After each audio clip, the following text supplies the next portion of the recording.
And so please describe to me what the aesthetic look is exactly. Well, like this guy here. Yeah. So we'll go ahead and bring Oh wow, you really have to come in here?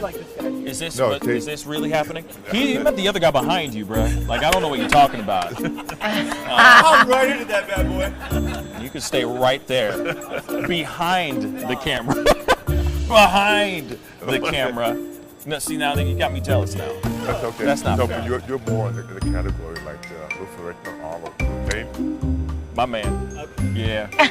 Arnold Ferrigno. Huh? Okay. Aesthetic.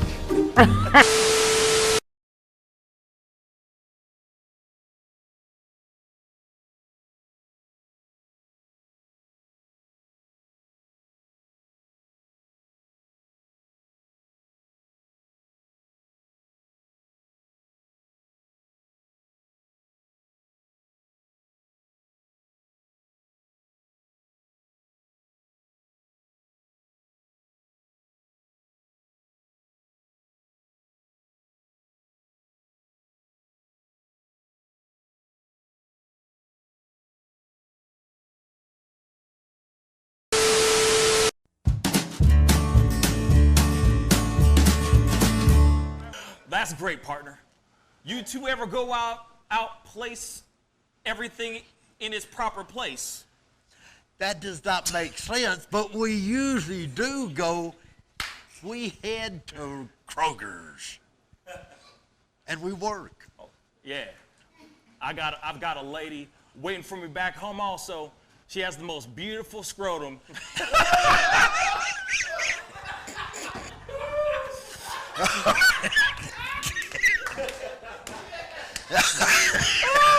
Oh, God! And when she sings, she sounds just like a puppy dog.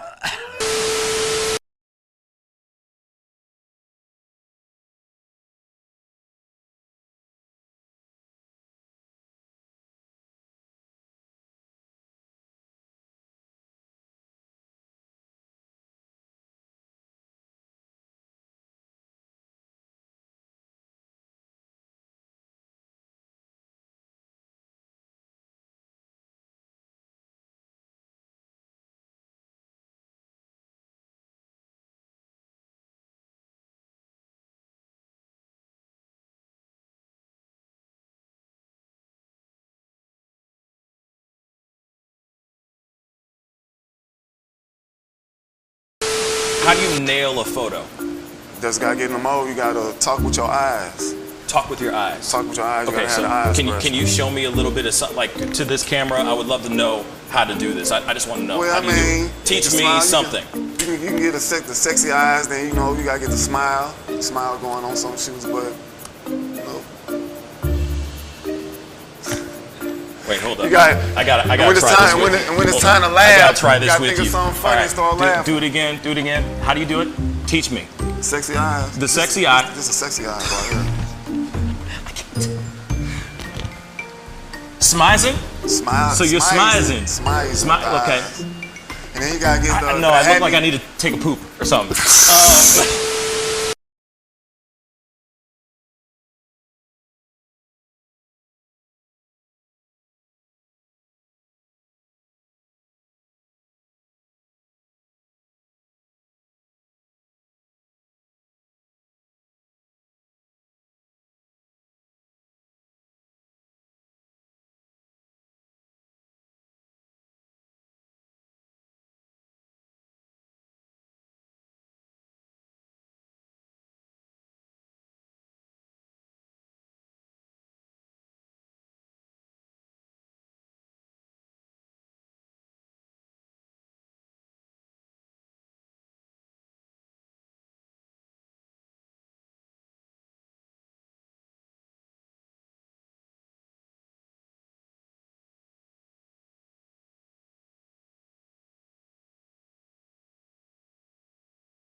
Wish words were like little toy guns. No sting, no hurt, no one, just a bang bang.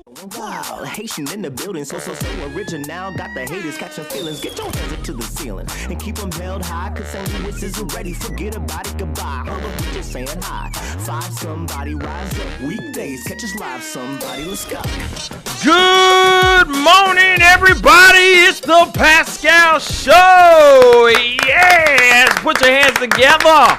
Put your hands together. Yeah. It's hump day, yeah. Hump day. It is. Humpty, Humpty, Humpty. Do the Humpty dance. Hey. I was about to do the same song. You were just about to sing the same song. Great minds think alike. That's all I'm going to say. Yes.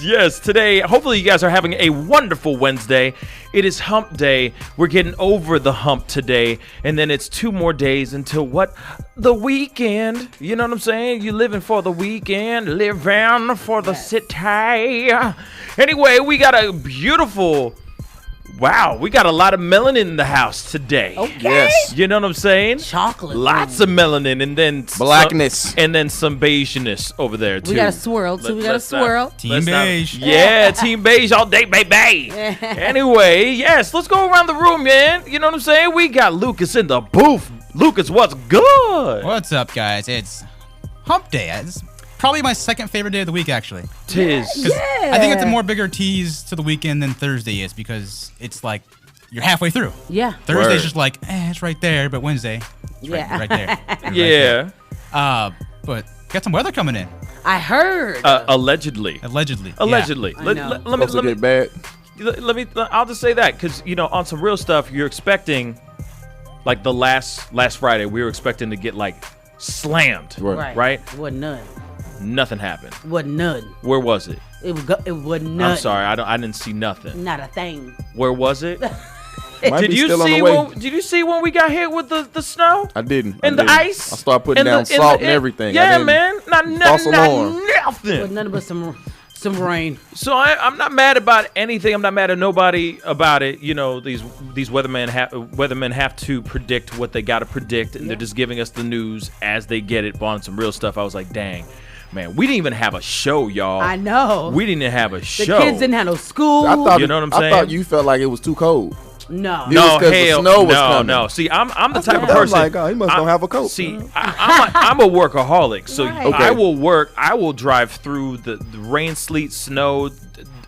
I'll drive through hell Right. to do what I love. So Okay. that's not a problem. But when I wake up, look out the windows, and you don't see not one car on the road. Right. You know, God's trying to tell you something. Yeah, 'cause everything So I'm got just like, all right, canceled. yep, Yeah. everything They got canceled canceled. school. Talking about the Everything. roads are going to be treacherous on the way Everything. home. And they had half days. Thank you. Yeah. The school was over at noon. Bang. And You they know were what I'm like, saying? nah. There was a Yeah. lot. Don't even Yeah. come. So I was just like, you know what? Yeah. I'm gonna make an executive decision Right. and say no show today. Right. So hopefully we're gonna still have shows still scheduled later on this week. Right. But you never know. Friday might be a snow apocalypse. Man, I'm so tired. Can they just stop putting down? They need to put down that name, snow apocalypse, until snow apocalypse does actually happen. Right. Because it does happen, but it hasn't happened yet. It hasn't. Yeah, I'm St. still Louis waiting, was- y'all. It's been a while since we had a big snow. Thank you. I'm glad for it. Thank I'm you, glad Lord. for it, too. Thank you, Lord. I'm good on I mean, being on last the year snow. we had like 6 inches, I think, but it's been a while since we had like 10 plus. Yeah, I'm It's been good. at least Yes. like 3-4 years. I'm Yes, good. yes. Oh, some people are already chiming in. Good morning, Michelle. Good morning, Ethlyn. Thank you so much for morning. tuning in. Good morning to everybody who's tuning in as well. We got some really special people coming through in the house, but we got to keep going with the rest of the people in the panel today. We got Lydia Caesar. Hail, Caesar. Hey, what's good, y'all? Happy What's up? Wednesday. Happy Wednesday. Yes, man. So listen, it's so funny to me about St. Louis and weather, because I'm from New York, where we went to school. It was a foot, and we was at school. Okay, I mean a foot of New snow. York. Yeah. They didn't cancel school for nothing. Nah. For no thing. Because y'all are pedestrians. Y'all aren't like outside. You all aren't drive. It's not a driving city. It's a walking. city. It's a pedestrian and a city. subway city. So we outside in the weather. So whenever Yeah. whenever I get the text message like schools are gonna be closed, the roads are treacherous, I go outside. I be like, Yeah, this ain't is treacherous. This ain't nothing. It's so different. Yeah. It's just so different. But Trash. But yeah, Hopefully we have a nice rest of the week. You know, I'm not with too much. We've had such a good winter, y'all. Like, this winter has been good so far. That's true. Yeah. Christmas was 70 degrees. I ain't complaining about that. Ooh, it's a blessing. But no. Because the reason why I think that it's not a blessing is this, all right? When it comes to extreme heat and extreme cold, that's how you get sick, y'all. That's how the flu gets passed around, because everybody's out mingling and all that stuff because they think it's, you know, cuffing season's over. Cuffing season's over. They think they can come out and sashay out in the club and everything, but then they start shaking hands, kissing babies, and that's how everybody gets sick. Yeah, me too. You I know got what I'm sick saying? that week. I got Bam. sick as a dog. See? So wash your damn hands, huh? And okay. And sing happy birthday. And sing happy birthday 2 times.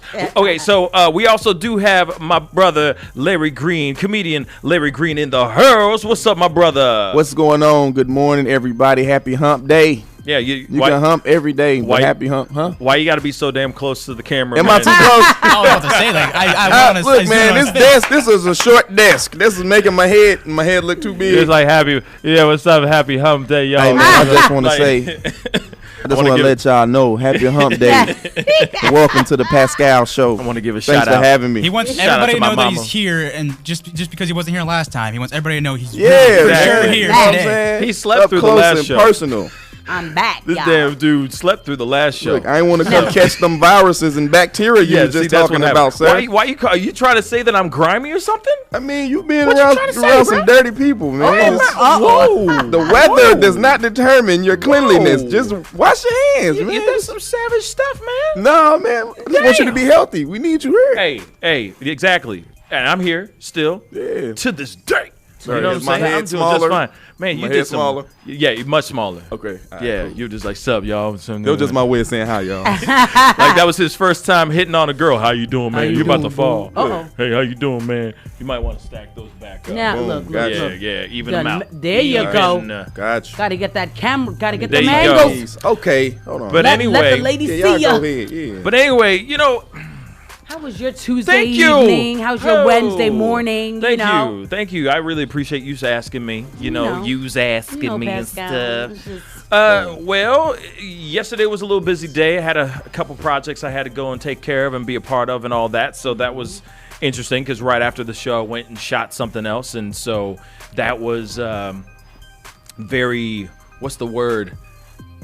When you're done talking for 3 hours straight and then you talk for 3 more hours straight, it's exhausting? a little, it's exhausting. Dry it's mouth. really exhausting. Yeah, dry mouth. that little hoof and mouth disease. Let me get some mint. Yeah, so mouth. that was really nice. You know what I'm saying? So, but I was really tired at the end of it, so I passed out hard last night. Okay. Actually, I lie. I passed out and then I got up and then I couldn't go back to sleep until about 3-4 in the morning, and then I woke up to your camera's possessed, but I woke up to my dog like had a poop explosion in his cage, in her cage.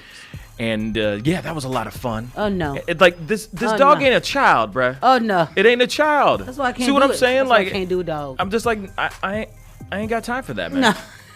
I ain't got time for it. Which one was it, Romeo or Juliet? It was Juliet. Oh, it was she was having that some little. She was dropping bombs like bagoosh, like too much. An explosion. Way too much. Aww. Way too much. So for me, this morning kind of sucked. So I'm really happy I'm here because I didn't have to deal with the poop explosion. Shout out to my girlfriend. Sorry about leaving that on you, but I'm out. Yeah, they're your dogs in those situations. Them's your kids. Them your kids. Exactly. Them your kids. Listen, we do the same thing with the kids too. Yeah. Look at your son. Look at him. He don't know how to act. He's flunking math. He's like, see, that's what your kid did. That's your child. That's your child. Okay. It's like, come on now. Quick. We made this child together, baby. Let me put the kid off onto you, all you. He's half mine, just like he's half yours, baby. Damn. But anyway, hope you guys are having a wonderful Wednesday. I had to deal with a poop explosion this morning. I'm sure outside of dogs, I'm sure a lot of you out there that are listening and watching on our Facebook feed and our YouTube feed, I'm sure you've had to deal with other poop explosions today that had to do with children. The That's future, a hashtag, diapers. man. You the gotta future. hashtag that. Yeah. Poop explosion. Yeah. Hashtag Just share poop their stories, explosion. Yeah. Hashtag poop explosion. Share your story. But we were just having a discussion right before we started, and it was kind of getting a little heated. Kinda. What is that? Was that a goat? She got something up her sleeve. Please do not tell me that Tyler Perry is the GOAT. Oh, God. Okay, so God. so the question I'm going to have for everybody out here is this. All right? Tyler Perry. Obviously, he's made a lot of great movies. We were just talking about, the last 2 days, for some odd reason, I can't escape this movie. But the subject matter of Tyler Perry has been popping up in regards to his latest movie called A Fall from Grace. Now, what are your thoughts on him as far as like the content that he's making? Is he helping the culture, or is he actually pushing the culture back? So I'm just going to throw that around the room. You know what I'm saying? I'm going to throw this over to Lucas in the booth. What do you think on this, man? To be honest with you, I haven't really been following a whole lot of Tyler Perry and his movies as of late, so I couldn't give you a true answer or a true opinion, because I'd be lying to you if I try to make up something. So okay. Well, no, honesty is the best policy. And that's fair enough. You know what I'm saying? Fair enough.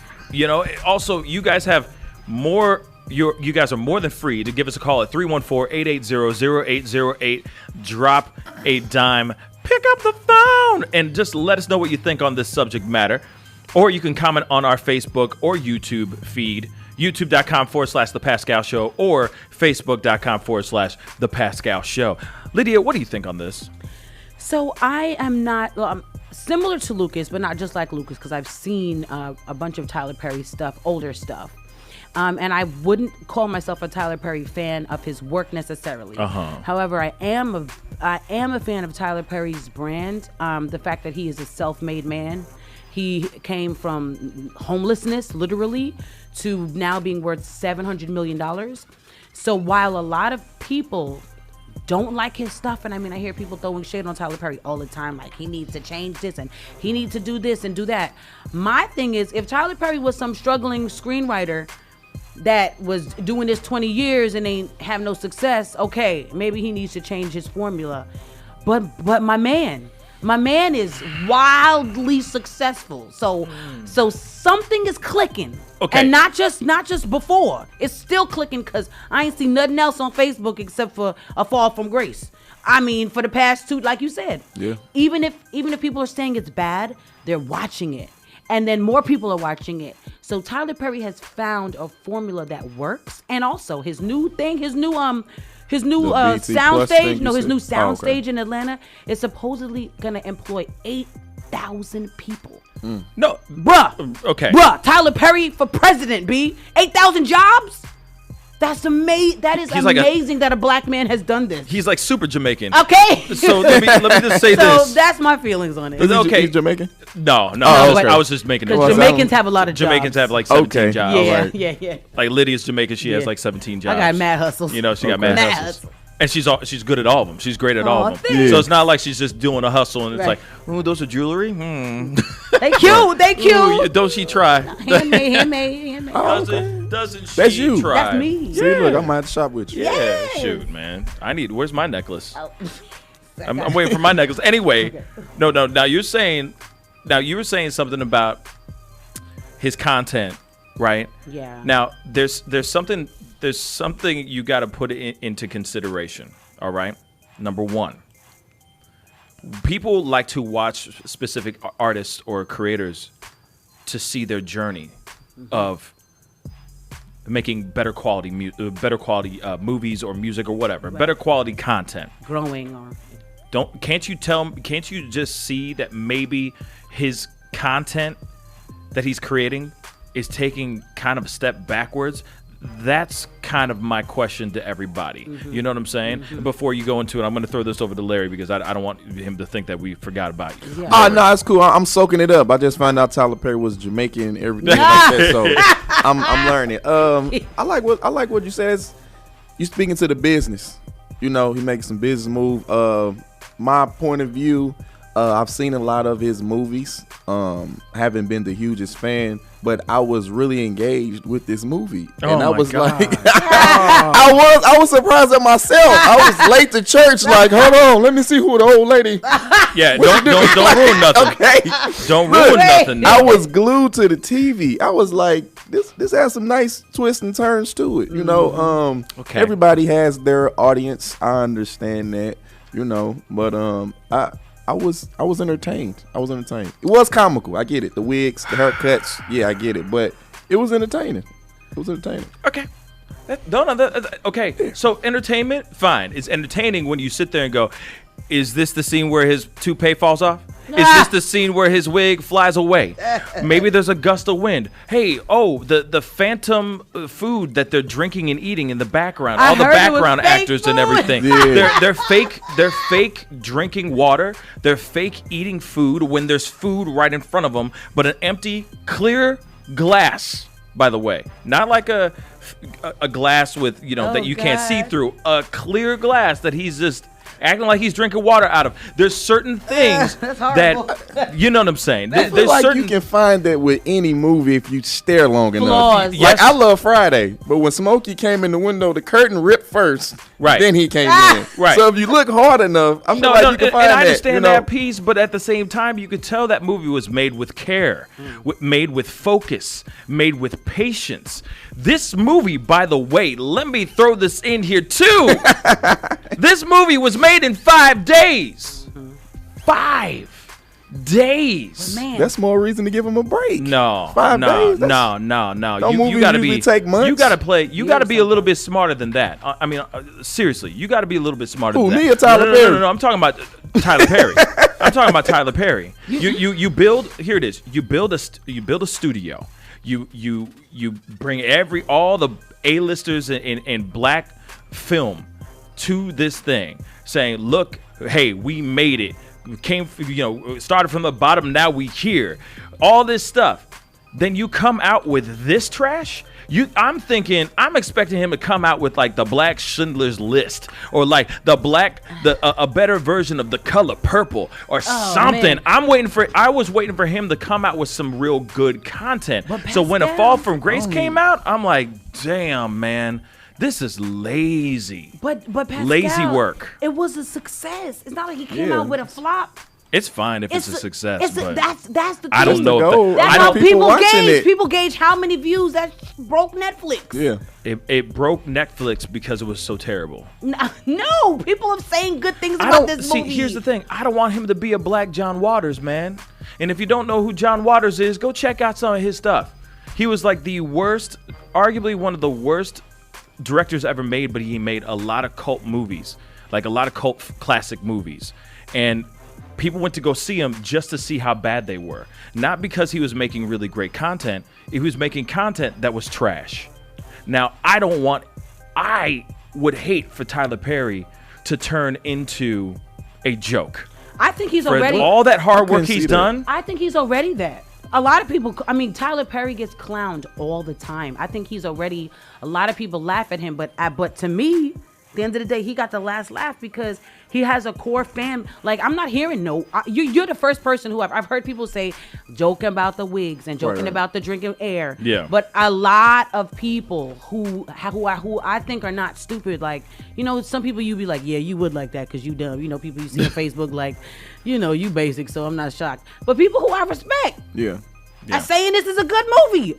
This was great. I loved it. Y'all watch the whatever it's called. I can't. The Fall from Grace. Watch A Fall from Grace. I've seen so many people gunning for this movie. People like it. People actually like it. I'm interested in what's your criteria, Pascal. No, well, my criteria is I expect a better content from a man that everyone's praising, that everyone hopes has so much high hopes for, that opened up a $600 million studio facilitating 8,000 jobs for people. I'm expecting more. He represents more than just Tyler Perry. He represents black film. right now. He is the face of black film right now. And you're telling me our face of black film is a toupee or a crappy wig? Man, y'all better go somewhere with that mess. You know what I'm saying? Like, I need like an Ava DuVernay or whatever her last name is. DuVernay. You know what I'm saying? Like, somebody who's going to bring in real quality. He's not giving us quality content. He's giving us trash. This is not black cinema. This is not African American film studies. God forbid my kid or my son in the future goes to college and he's going to a film studies class and he's watching these Tyler Perry movies as African American cinema studies. Oh my dear God! Please don't let that be. I mean, he's definitely going to be in the conversation. I think Ava DuVernay will too, and I think they do two different things. Tyler Perry. She makes content. She makes quality content. And he caters to like the Chitlin circuit. Let's keep it real. I mean, there's no shade. There's no shade in that. And that's the audience. There is a market for it. Yeah. For sure. Is this the first piece out of that, out of his new studio? This is his first movie out of the studio, bro. You gotta, every first, like, I don't know. Every I think first it'll go pancake up. doesn't come out perfect. I think it'll go up. But here's the thing, though. Hey, he's put out so many other movies before that. He's had so many first pancakes. We shouldn't be giving him such leniency. Right, he opened up a $600 million studio, and this is the movie he puts out. Damn. Damn. Pascal can't stand this movie. I believe in you, Tyler Perry. I believe in you, sir. I believe in that man. It was so bad. If you listen to Tyler, give me a job. Hey, hire me. I am not knocking on Tyler Perry.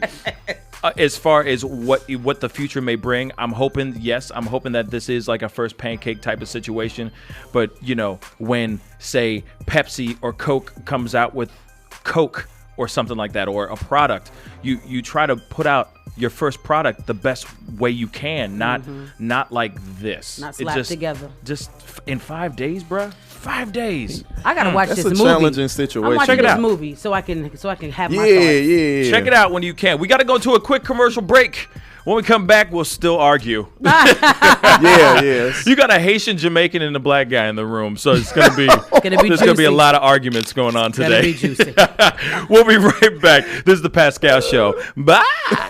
Attention sports fans. Now you can watch every football game you want all season long without leaving your home with Dish for about $50 a month. Compared to your cable bill, you can save almost $600 a year. Call right now and sign up for Dish and watch every football game you want. With Dish, there are no boxes to pay, plus get free installation as soon as tomorrow if you call now. And with Dish Anywhere, you can watch your favorite sports and channels on your smartphone, tablet, or laptop. Be one of the first 100 orders right now and get a free voice remote. Don't miss a single football game all year long and save a ton of money. Get a free voice remote and free installation as soon as tomorrow. But you gotta call All American Dish right now. 800-296-1302. 800-296-1302. 800-296-1302. That's 800-296-1302. Paid non-attorney spokesperson paid for by the Sentinel Group.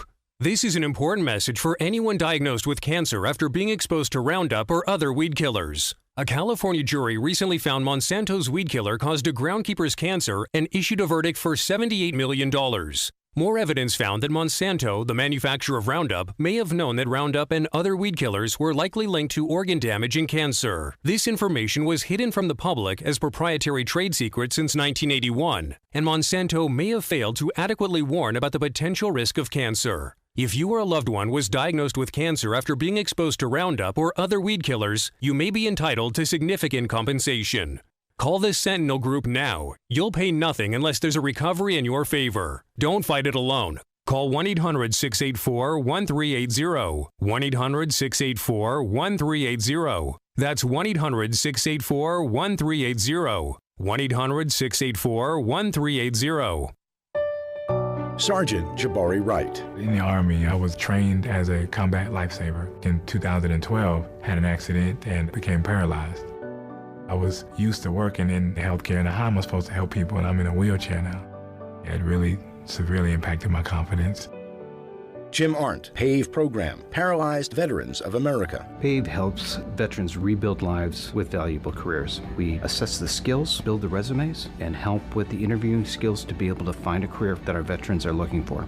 PBA took what I was doing in the military and helped me translate that to meaningful employment in the civilian sector. Hooking up with them helped to empower me.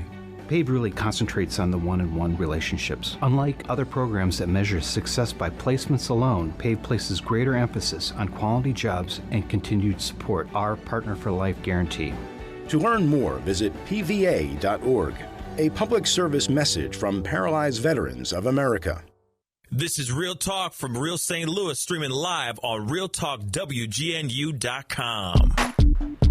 Hey, the Pascal Show, WGNU 920 AM. That's what you're listening to. Just so you know, I don't know what to say next because I can't freestyle, but that's what I do. Saying what I say, doing what I do. Hey. So it's time to get into some stuff that's going on in the world. Time to go into a little bit of news. A quick little news. All right. So Terry Jones, he's an actor, comedian, Welsh actor, comedian, actor, writer, comedian, screenwriter, film director, and historian. Okay. He was a member of the Monty Python comedy team. Has passed today. Oh, man. Or passed away a couple days ago. I'm sorry. Passed on the 20th of January. So he died at the age of 77. Causes of death, I don't know how he died, unfortunately. But at least he but was of course not young. Yeah, he did have a good full life. Yeah. 77 is still pretty decent. Still, I don't know. You know, there's more life. 77 is still 77. I though. know. I don't know. There's definitely more life. Yeah. But it's not like, 50. I mean, that's like tragic to Hugh me. Hefner was kicking it for a good long time. He still had his 70s. He had a great time. Great 70s. He still had a great 70s. I hear so that. I don't know. I know. So that's one thing. Also, there is an outbreak of a deadly virus that's going on. It was first found in China. Now it has come into the U.S. What? Yes, this is dead. I'm dead serious right here. It's called the coronavirus. It was found in China. About 6 people have been hospitalized. I think 6 have died from this virus. It's a very deadly virus, and now it's been found in America. Where? So everyone... Where? Do we know where in America? We don't know. Or I don't know. I personally do not know. But it has been out and about. So, but this is from people who flew in from China. So they're doing scannings, they're doing all kinds of stuff on flights that are flying in from China to make sure that that they can regulate and control this deadly virus. Again, this virus is called the coronavirus. And yes, it's a new deadly virus. This is it's kind of like SARS all over again. Ain't nobody got time. Corona is about to lose a lot of business. Boom. People just gonna hear that name and I was just sitting there going, oh, so everyone's just gonna have a really bad drinking problem because of the coronavirus. You know what I'm saying? Just have an addiction for Coronas. You know what I'm saying? Wuhan. But no. It's called the Wuhan coronavirus. Yep. Yes, the coronavirus. And so, of course, like we were saying earlier, wash your hands. If you cough, I see what you did there. Cough into your hands. Right. And wash your hands thoroughly. Sing the happy birthday 2 times. That's long enough to kill the viruses. Yeah, use some soap. Lather. Antibacterial. Rinse. Repeat. Sing the happy birthday song twice. Okay? And like Which I said, version especially if you're flying, which version? It doesn't matter which. The traditional one. The one that all the white people know too. Okay, right. That everyone knows. Okay? So, be sure to wash your hands thoroughly. Sing the song twice while you're lathering your hands, and then rinse dry. Okay? The other thing is that when it comes to traveling, be safe when you're traveling. A lot of people now are starting to wear masks when they fly because you're sitting in recycled air and you don't know who you're sitting next to and what they're carrying. So please travel safely because you don't know who's in the plane with you in a way, in a non-terrorist way. Okay? Just people be nasty. Okay, so apparently. All right. Seattle. Okay. Seattle Tacoma International Airport is where the person flew in on January the 15th. Yep. Jesus. Yes. Oh my God. So that person flew in with the virus. Apparently, that person's fine now because they attacked it. They sought straight care on. immediately. Yes. Yeah, they attacked it straight on.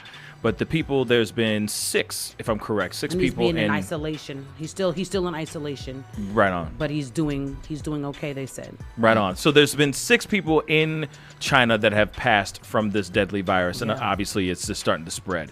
So careful, wash your hands, be safe, don't be stupid, wash your hands. If you cough, wash your hands. Use those sanitizers. You know what I'm saying? Word. Shoot. Come on now. And nobody want no Wuhan Corona. Don't nobody That's want why that. everybody calling it Corona because they can't pronounce that first word. Right. That's why I'm saying the coronavirus they just is like cut that first word out. The Wusa. It's the Coronas. It's the Just call it Coronas. Corona. I got that Coronas. Or I'm trying to avoid that Coronas. You know what I'm saying? But anyway, let's see what else. Well. Dang. Well. I do have more. Give me a second. How the heck? So apparently, just to finish off on this, 300 people were affected in China, but 6 were killed. Oh man. And they're saying it's like in the same family as a severe acute respiratory syndrome, SARS, like Pascal said. So it's in the same family of that disease. Remember SARS? Yeah. Remember that SARS thing, man? I remember that thing was crazy, man. Can't do all these new viruses, man. Yeah, swine. Every so often. Then the swine flu. Yeah, they coming out like Jordans or something. It's just like every so often it's a new disease out, y'all. Yeah, they just dropping like. You know what I'm saying? Wash your hands. Go in the crib. It's about to drop, yo. Right, new disease dropping next month. Watch out. At the stroke of midnight, son. Right. So I knew Stand nothing in line. of this Get corona. yourself some diseases. Oh my God. Outbreak. It's terrible, Like the man. Outbreak movie. But that's some real stuff. Yeah, it's That real. is some real The stuff. people need to be informed. Yes, Yeah, true. They really, really do. There has been, and also maybe you could look this up too. There has been a new update in regards to. Well, there's been talks of a Grammys scandal. You know the Grammys are coming up this weekend, if I'm Sunday, correct. yes, this this Sunday. Sunday. Now, apparently, of course, I'm saying this off the top of the dome. There's a woman that used to work for the Grammys committee. Recording. Yes. Okay. And she has been outing all the stuff that's like all the behind the scenes stuff, like how things are tampered with, votes are paid for, so on and so Because forth. I'm a voting member of the Academy, and I vote. Oh, look at you. Every year. Look at you. So they bet not play. So we are about to find out if your votes count. I'm about to say that's why people always lose who I voted for. I'm just saying. They ain't never won, not one time. So do we have some of those details? I'm interested in it. I'm actually trying to look it up Yeah. right now as we speak. Okay, so here, let me see if this is. That might be a little bit more entertaining Yeah, than this the is Grammys. yesterday. Okay, so Deborah, Grammy scandal. Dope. Former Recording Academy president files discrimination lawsuit and more. So is that what happened? So she got fired and now she's mad? No, let me stop. Yeah, she filed a charge of discrimination against Recording Academy, the Grammys, where she describes being, this is different, being sexually harassed by Joel Katz. She also detailed conflicts of interest, improper self-dealing by board members, and voting irregularities with respect to nominations for the Grammys. Dugan mentioned how a black woman who worked for the Academy Museum was fired after she began to raise concerns about diversity at the Academy. So apparently this woman she's telling all now because I don't know if she got fired, but she's a former Recording Academy president. And she's filing a discrimination lawsuit and more. Yep. And she does detail irregularities with respect to nominations for the Grammys. Wow. Tell me something I don't know. Tell me something I don't know. I'm just going to be real. Like, Yeah, I'm not seriously. surprised. I know. On exactly. some real stuff, on some real ish, I'm not surprised about any of this mess. Of course. What else is new? Why do you think Taylor Swift has won so many damn Grammys? Yeah. Because of money. Think about all the people that have been getting all these accolades and all these awards. I think a lot of it has to do with money. Right. It's not really, it has nothing to do with talent, really. It has to do with popularity or how thick your wallet is. You know what I'm saying? So that's what I personally think on that, Yeah, man. and it does have to do with power and relationships. See, like the Grammys Oh, yeah. broken down into chapters, you know, by city. And that's how, like, I mean, honestly, like, you don't really stand a chance unless you have that muscle. And people at these labels, like Taylor Swift, like, she got the muscle to basically own her chapter. And it's not necessarily fair. The odds are stacked against you if you're, like, unknown. Right. You know? It's definitely skewed, and it definitely comes down to, you know, milking people's pockets at the end of the day, like Pascal said. It's just, It's all about milking it's unfortunate. people's pockets. I mean, think about how many people are out here doing. There's so many talented people that are out here trying to get their names out there as an artist and whatnot, and they can't even get get through the front door because they don't have a couple bags. Right. You see what I'm saying? Or Access. unfortunately they got to go to some crappy, rigged out reality competition Right. to be quote unquote seen. And if you don't even fit that mold, if you don't look like you could sell a tube of Crest, they're not interested either. Yeah, So even it's on- like, well, there's so much talent out there. So, and there's so many great albums out there from people who actually got through the threshold, and they're not even getting acknowledged. Nah, for sure. So it's like, you know what, man? It's crazy. Get out of here. What else is new? I'm glad that she's exposing the truth. Yes. But I feel like that's on a lot of different things. I think that happens with the Oscars. I think that's what happens with all the other award ceremonies. I think it all has to do with them ducats. So actually, she was fired, and she was Yeah. fired after she wrote a memo alleging misconduct inside the organization, including sketchy voting practices, financial mismanagement, and conflicts of interest. She wrote this memo, and then they fired her. First ever female boss.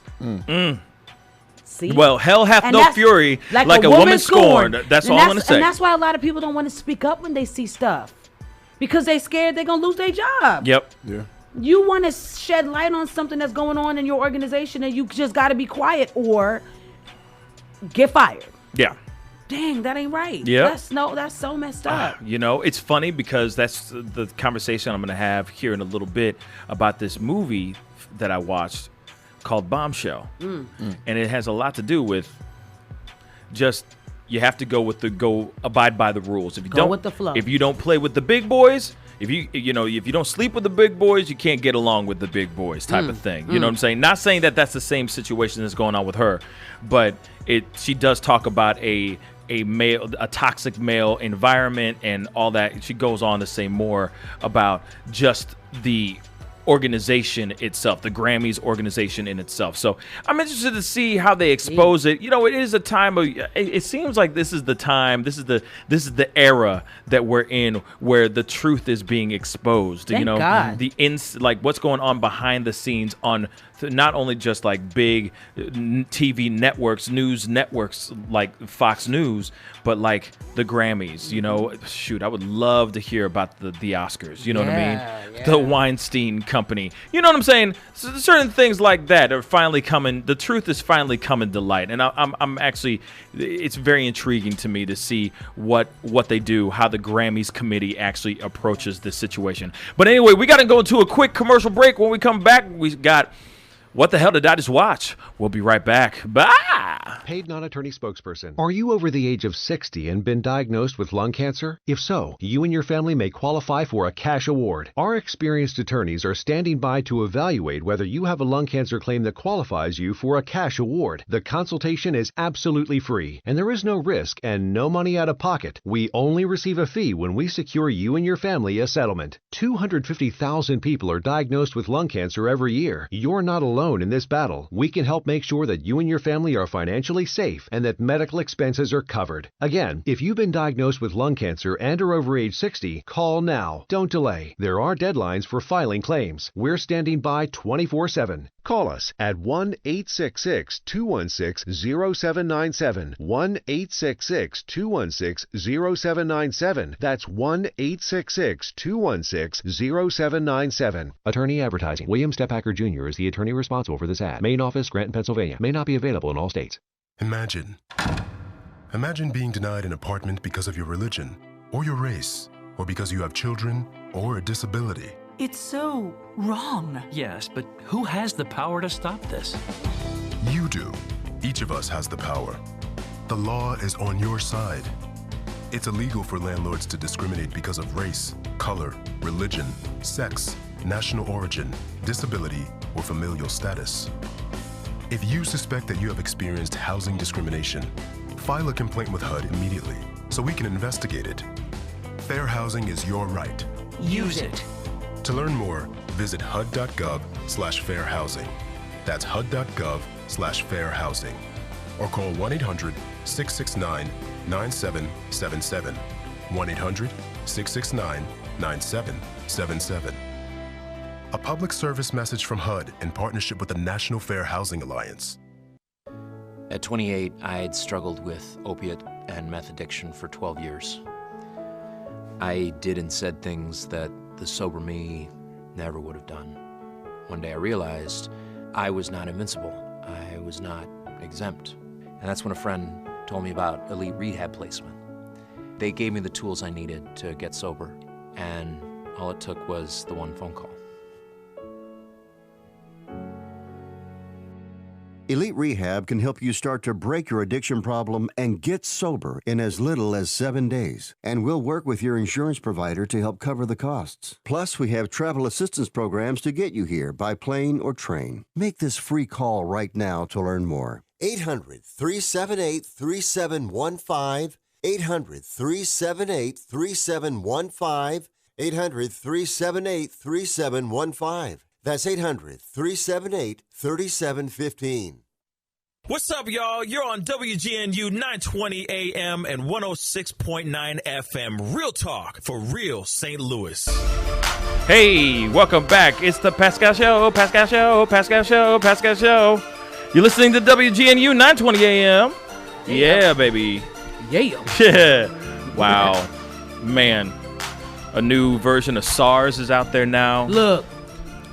Named after a beer that most people like during Cinco de Mayo. And Wu-Tang. It's like a combination of both of those. You know what I'm saying? Woo something. Woo Corona. Right. Woo-sa coronavirus. Trifle. You know what I'm saying? Man. You know. Lo siento. But. Yeah, my favorite. You're welcome. I did it just for you. Thank you, Lydia. I did it just for you. Anyway, shout out to Juanita. She's watching from Denver, Colorado. And also, this is something dope. I find this really cool. Nicole Pate is watching from the Philippines, yo. Yes.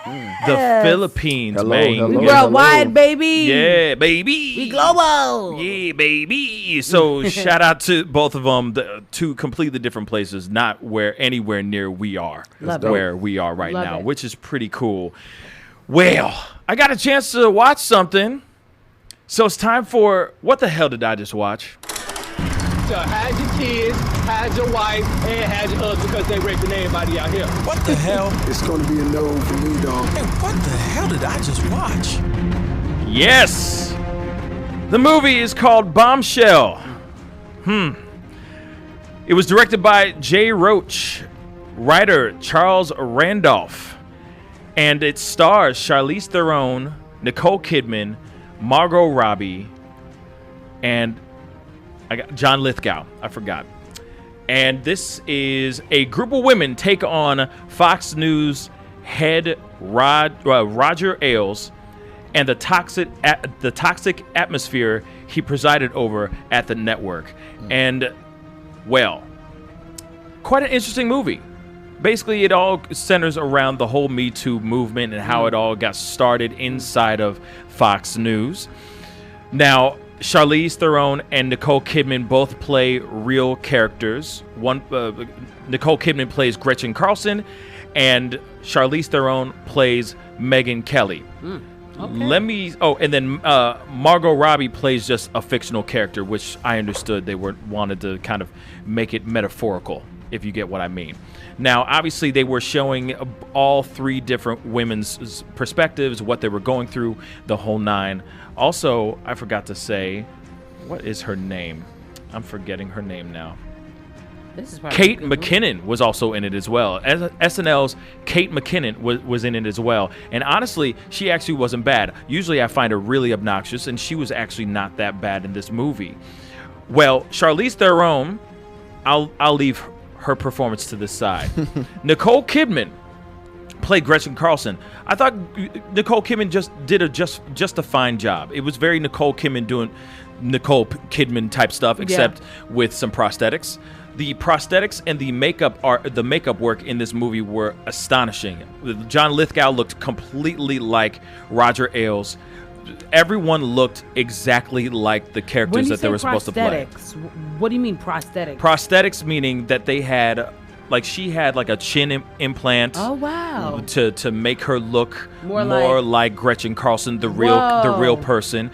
Also, like, I'm holding out on Charlize Theron for a very good reason. Okay. But John Lithgow, the prosthetics and the what they did to his face, the makeup work, everything that they did to him was absolutely astonishing. He looked amazing. Wow. It looked flawless. Like, wow. Really, really great. Margot Robbie looked like Margot Robbie because she's Margot Robbie. Let's keep it real. She's hot. She's Margot Robbie. So also, but here's the thing.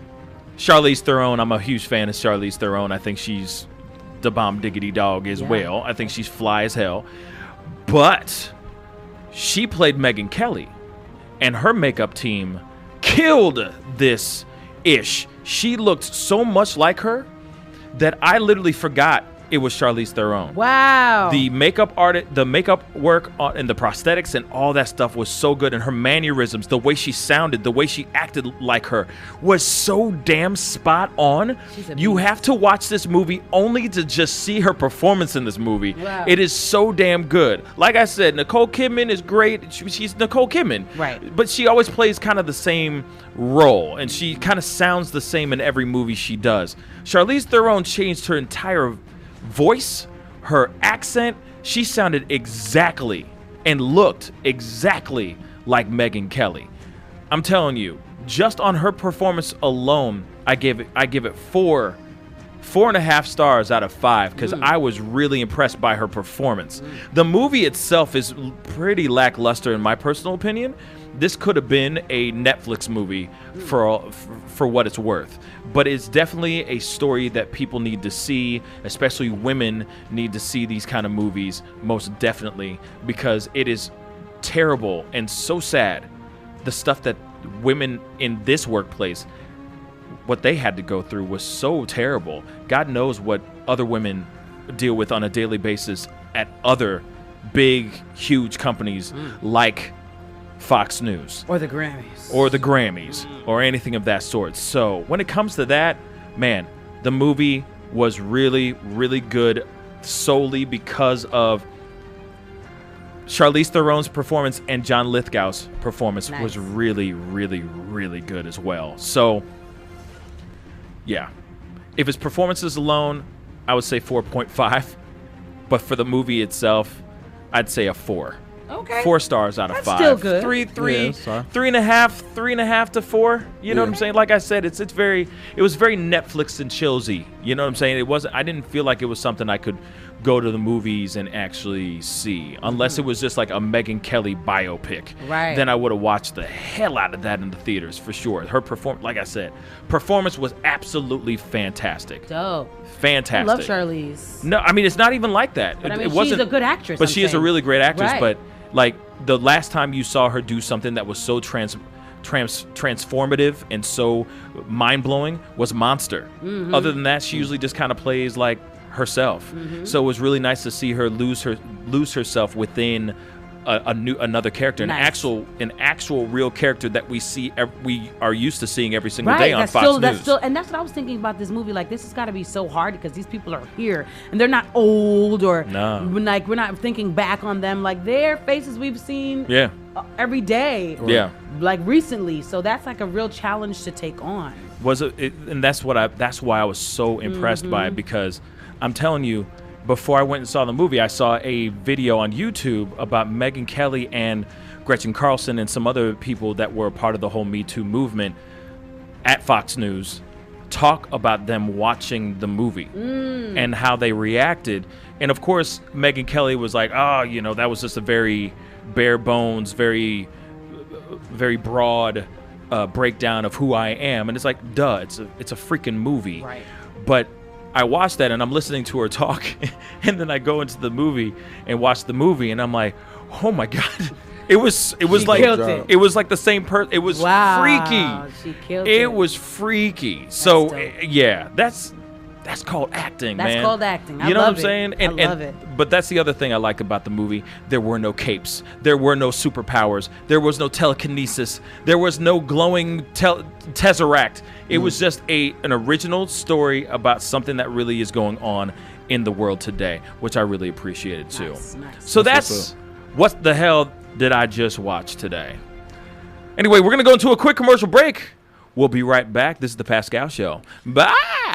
It only takes a minute to find out if you may have prediabetes. And you can do it at doihaveprediabetes.org. But you're probably not going to. Nope. I'm sure you've got a perfectly good excuse. Kids, work. I get it. You're busy. So what better time than now? Let's begin. Raise one finger if you're a man. Ladies, none yet. Oh, count in your head if you're driving. Now, 3 more fingers for everyone over 60, 2 over 50, 1 over 40, 1 more if you're not physically active, another finger if anyone in your family has type 2 diabetes, another if you've got high blood pressure. If you're overweight, raise another finger, 2 if you're very overweight, and 3 if you're really overweight. You've just taken the world's first audio prediabetes test. And if you're holding up 5 or more fingers, visit doihaveprediabetes.org or talk to your doctor. There's no excuse because prediabetes can be reversed. Brought to you by the Ad Council and its pre-diabetes awareness partners. Serving the metropolitan area, WGNU St. Louis. Right now, Doctors Without Borders medical teams are operating in some of the most remote and dangerous corners of the world. When front yards become front lines, when disaster erupts, when disease rages, when communities collapse under crisis, at the crossroads of conflict and epidemic, where there are no hospitals, that's where we operate. We go where conditions are the worst because that's where we're needed most. In nearly 70 countries, we're saving lives threatened by violence, disease, malnutrition, and catastrophic events. Donors are vital to our mission. Your response is critical to our response in places where few others will go. That's where we operate. Learn more at doctorswithoutborders.org. What's on your wish list for a great place to live? Most people look for excellent schools, safe streets, access to good housing, and well-paying jobs. But what if you could live in a community that would help you protect and even improve your health and the health of your loved ones? Where you could enjoy clean air, have access to ample clean water, and shop for reasonably priced healthy food. Would you like to feel safe on your streets, whether you're driving, walking, or riding a bike? Would you like to relax and exercise in accessible parks and be able to count on good public transportation? Increasingly, cities and towns across the country are making planning for good health a priority. Planners are working with public and private organizations to create an environment that will improve our health today and guarantee the health of our children tomorrow. Learn more at planning.org. That's planning.org. A message from this station and the American Planning Association. Adopt US Kids presents Multiple Choice Parenting. Your daughter just had her first breakup. Do you A, put yourself in her shoes? How could he do this to you? And for Sheila, she has split ends. B, console her. Oh, sweetie, this is going to happen a lot. 4, maybe 5 more times before you get married. C, take charge. Got to get this all straightened out. Give a little talking to, man to man, mano a mano. Hey, Steve. Is now a good time? No? Okay, no problem. Bye. Or D, help her find a new boyfriend. I know a great place to meet boys. The internet. Nice, single boys. Never mind. How about some ice cream? As a parent, there are no perfect answers. But you don't have to be perfect to be a perfect parent. Thousands of teens in foster care will love you just the same. For more information on how you can adopt, visit adoptuskids.org. A public service announcement from the U.S. Department of Health and Human Services, Adopt U.S. Kids, and the Ad Council. Hey, we're keeping it real all day on 920 AM and 106.9 FM. This is Real Talk, WGNU. Hey, go shorty. It's your birthday. You're gonna party like it's your birthday. You're gonna sip a Bacardi like it's your birthday. And it's your birthday. In the club. Hey. Jamaica Queens in the house, baby. Yeah, Don't get me started. Fitty, the ultimate troller. The ultimate troller. He's so childish. He is childish. Everybody Real owes childish. him money. Anyway, this is the Pascal Show. You're listening to WGNU 920 AM. Yes. So, we're going to throw it over to Larry Green. He's got a little stuff to talk about. Let's get it. What's good, Larry Green? I am here. I have a couple of news stories from the New York Post. You are here. Okay. We're going to call that This is Crazy. This is crazy. This is crazy. This ish is crazy. Y'all let me know if y'all think this is crazy. Okay. New York Post. Texas teen arrested in double murder promotes Instagram to reporters. His name is... Say that again one more time. Stop. What? This happened in San Antonio, Texas. Teen arrested in double murder promotes Instagram to reporters. Good job. His name is Kiernan, Kiernan. Oh, yeah, Kiernan. Okay, Kiernan Christopher Williams, 19 years old. This happened Sunday night. He said he was in a bar, bumped into a guy. The guy said, "I'm going to kill you. I'm going to kill you." He killed him along with another person.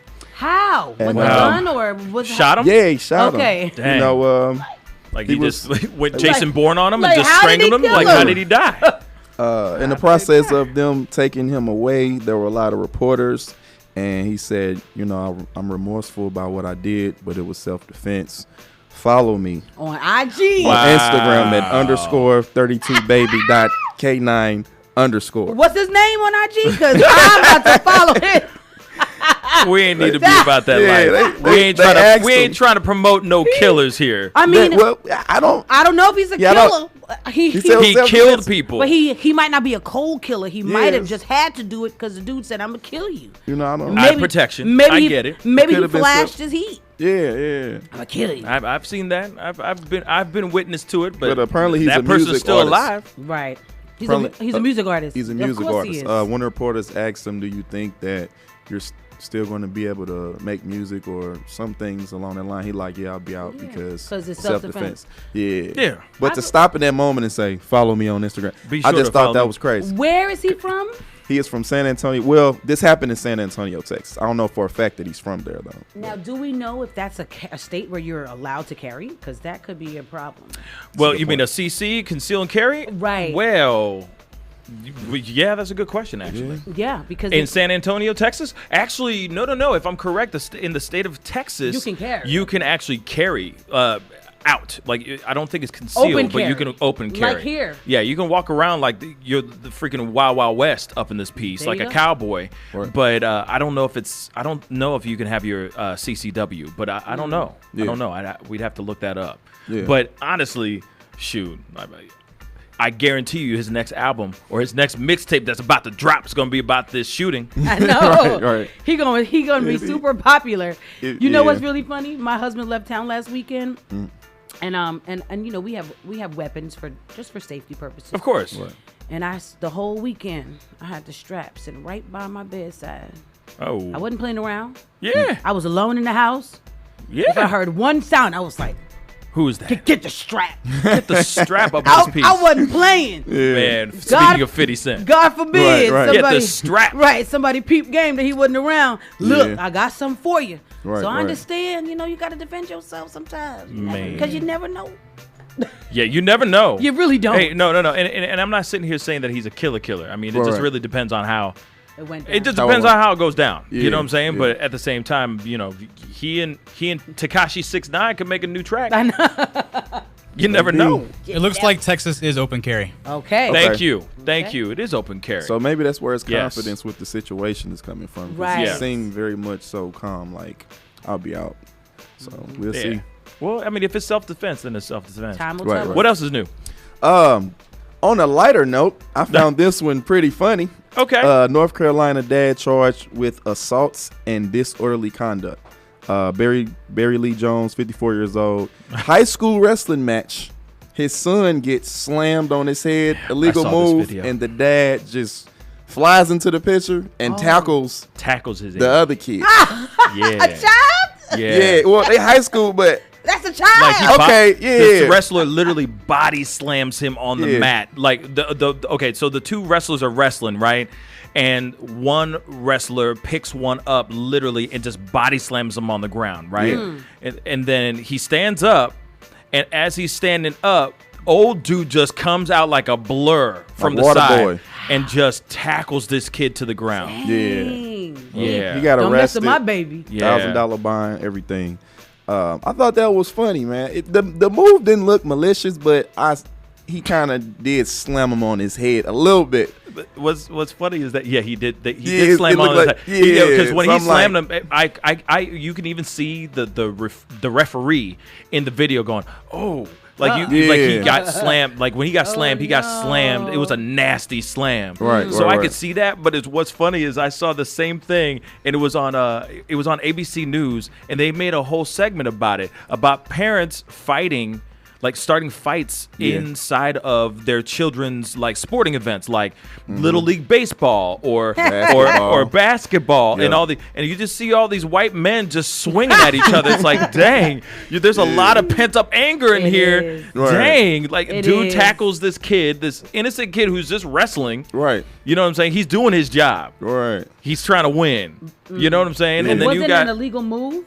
Was the body slam? It was illegal, but like I said, it didn't look It was malicious. legal. It looked like he was going for a slam. He caught some of his neck or head on the mat. It was. I get it, but he didn't have to tackle the dude. You got to control yourself as a parent. He might be like a WWE fan or something. He just wants to get in on the action. People don't play about their kids too. That's true. But you have to practice. You cannot attack a child. Right. Attack a child. You just can't. Something you just can't do. Yeah. How you gonna fight? How you gonna be fighting kids? Just teach your son some better moves. Yeah. Hello. Maybe teach him that tackle move. I don't know. You know what I'm saying? That tackle move would have helped his situation, because it looked like his tag team. It looked like his kid was getting beat. So that dude literally picked him up and went wham. You know what I mean? So I wish I had this other clip. There's one that's actually worse than that. It involves younger kids, and it's like a really crazy like power bomb. No parents flying to the picture, but you just hear like the reaction, like it's crazy. I could never watch my kid fight. Like, oh snap! Yeah. Did this just happen? Right. But this dad got arrested for that. You know, as he should have. That's what aiding his son. That's what he gets. Yeah. That's what he gets. You know what I'm saying? He asked for that. Oh man! But what else is going on? Oh man, look, those are the two craziest things that I had. I thought you had three. I had two. It's a lot going on, but you know, that's okay. The other thing was I shared that I watched that movie also. That's probably what you're thinking about. Oh, right. Yeah. That trash. Allegedly. Oh, I'm gonna be the tiebreaker.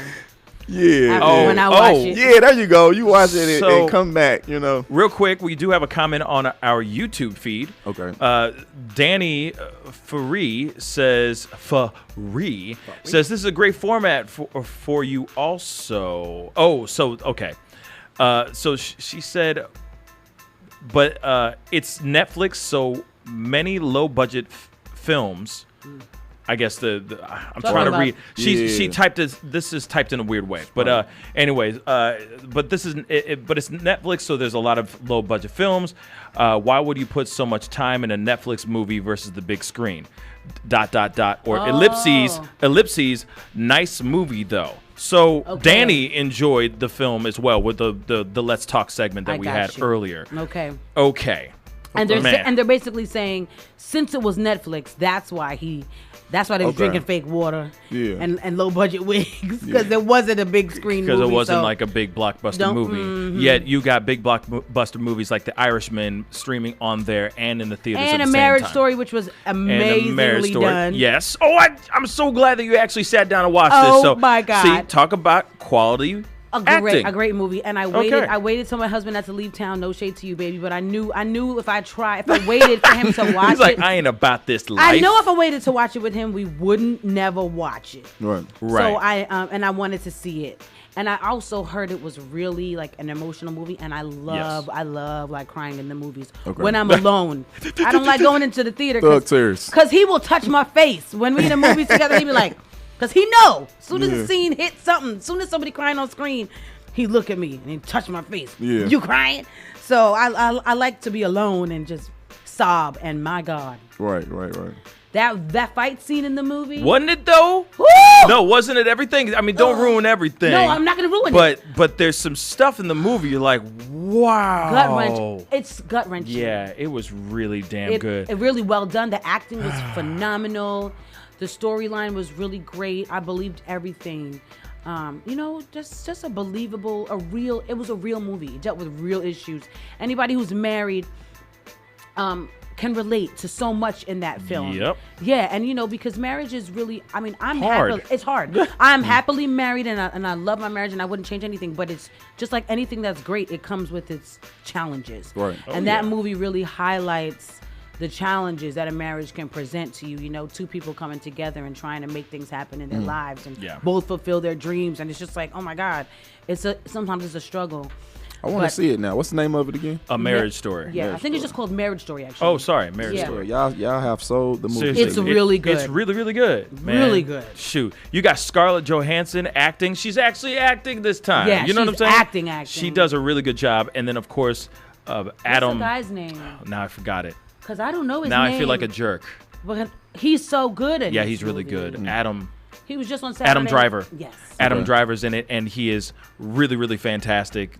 But the two of them, between the two of them, this movie is just so good. It's just really good, man. I mean, I'm just saying, if you're maybe this is not a movie that you watch with your loved one, or maybe it is something that you watch with your loved one. I would love to have watched it with my husband. I just know he ain't gonna sit down for it. Yeah. I would have loved, because it's just, I think it's the kind of movie that you can grow as a couple too watching. Okay. Because there's so many things in there that may, make you guys have like healthy conversation. I'm all for healthy conversation in a relationship. Right. Gotta talk about things, Yeah. So I definitely think it's a good movie to watch with your significant other. If they're into, that's not his kind of film.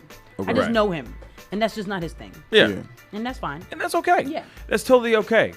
Everybody, to each their own. Exactly. Some people are into this stuff. Some people are not into this stuff. And that's something that people are not into. A lot of people. A lot of people, because we're so accustomed to capes and bulging biceps and guns and telekinesis and lasers and all that stuff. We don't have the patience to sit down and actually watch a movie and a story unfold in front of us. Yeah. Unless it's something that has a whole bunch of really bad wigs in it. Anyway, let's move on. It is time for Where's the Beef? Where's the beef? Where is the beef? Go get the strap. Go get the strap. Go get the strap. Yes. And today, where's the beef, yo? That's what I'd like to know. It's at Arby's. Hey. Yeah, they got the. Where's the beef? They have the meat. Yeah, I want to say, do they say beef or meat? No. Hey. It's weird, whichever one it is. Where's the beef, though? Hey.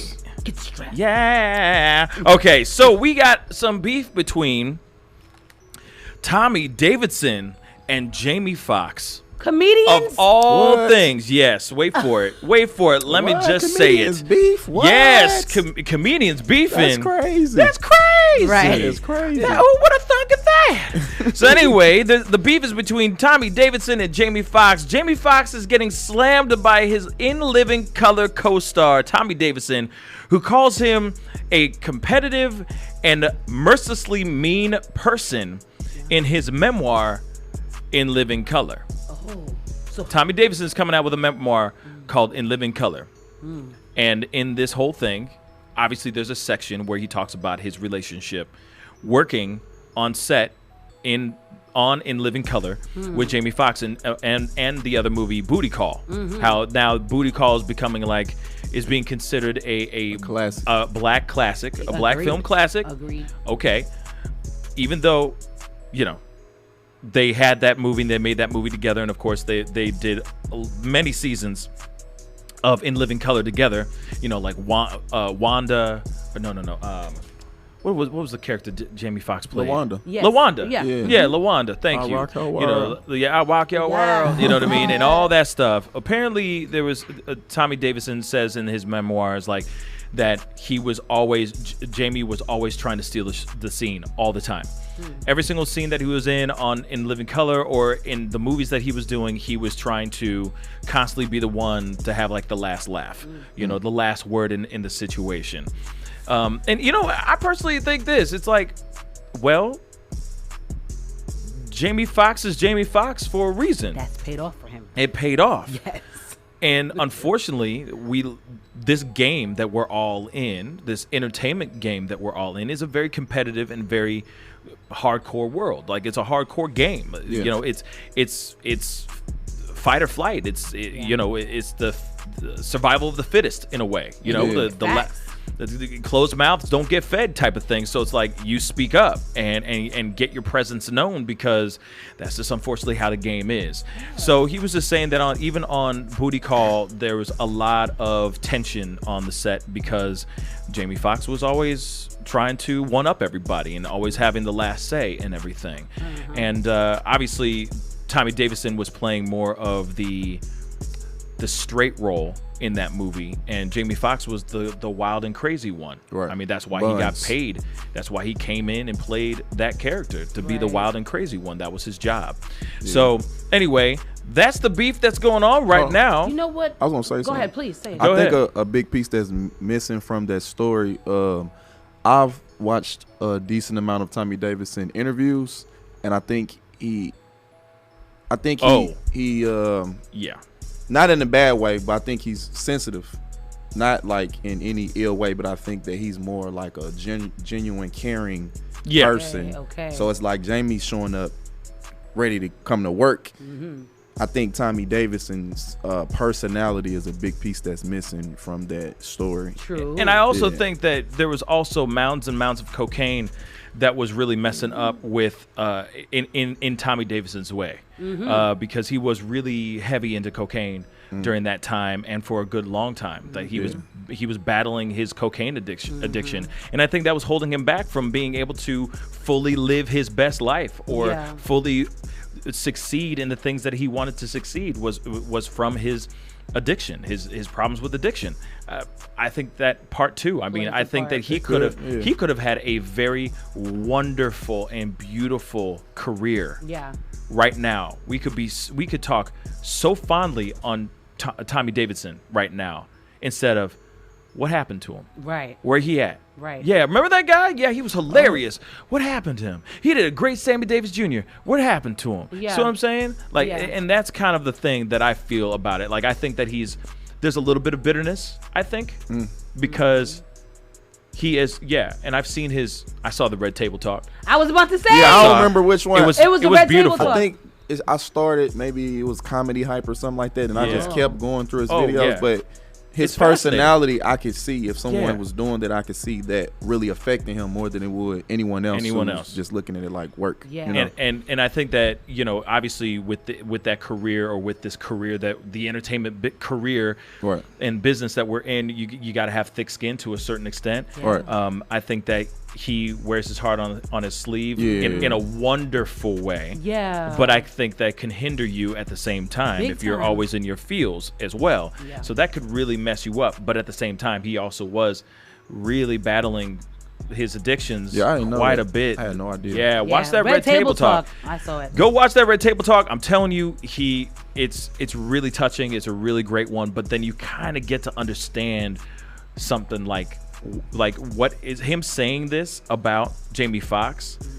Like, I feel for him, but then it's because I've seen the Red Table Talk interview, so then it makes me understand. It doesn't make me go, ooh, you know, he's trying to throw some bows, you know what I'm saying? But at the same time, it is kind of causing a rift between the two. Right. You know what I mean? And but you know what? Also, I think about this at the same time too. Both of those are like breakout shows and movies for both of them. They were new. Right. They were both so new. And so in defense of Jamie too, like when you're just starting out and you get these big opportunities, you never really know First of all, it was a long time ago. So Jamie Foxx could be a totally different person now. He could have grown and evolved and changed.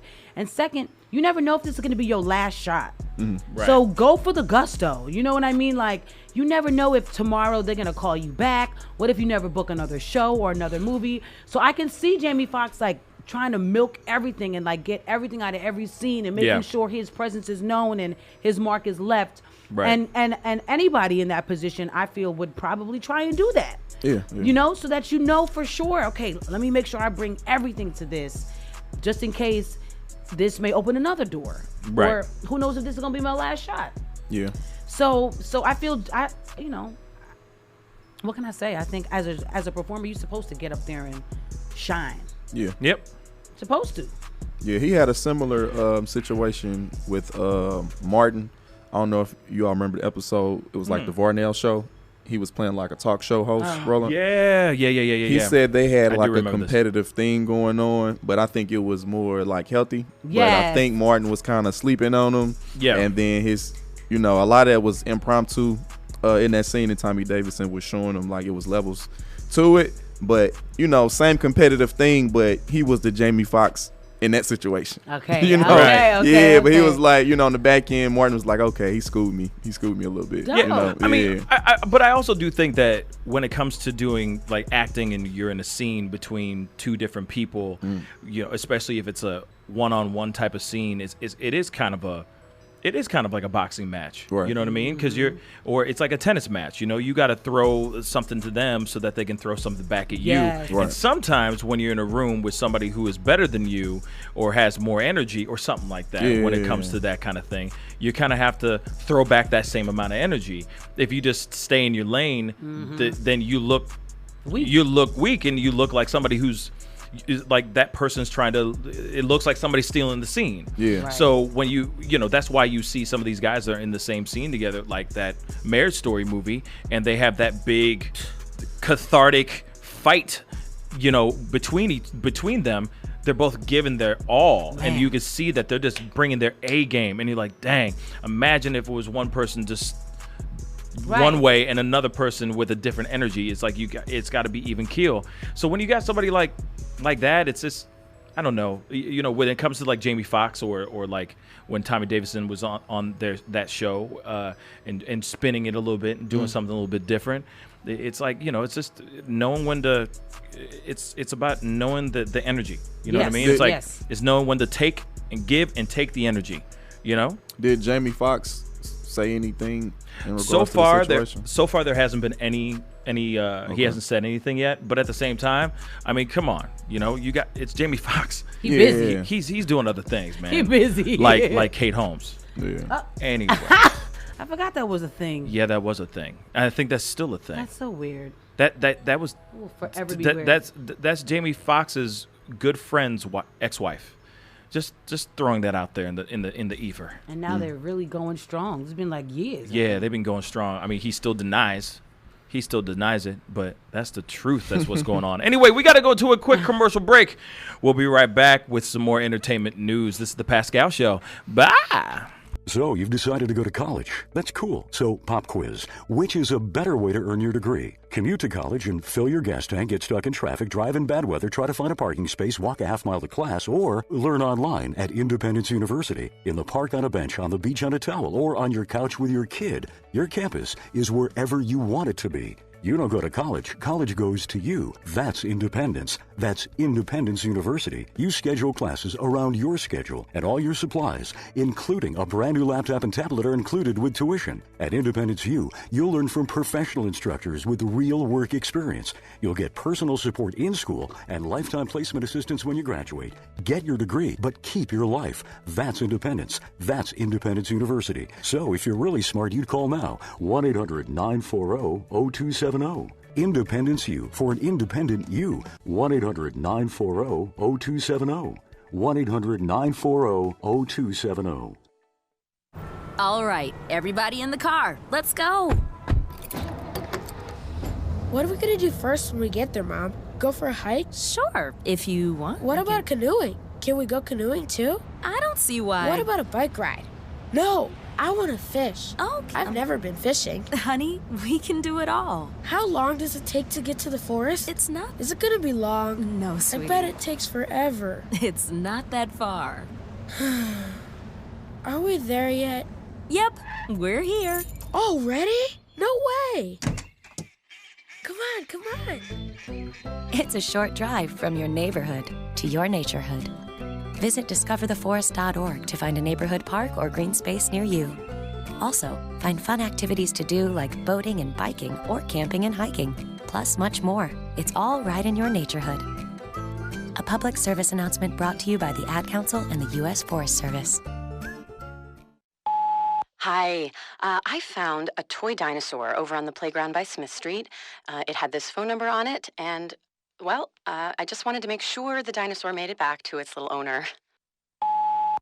Yeah, hi.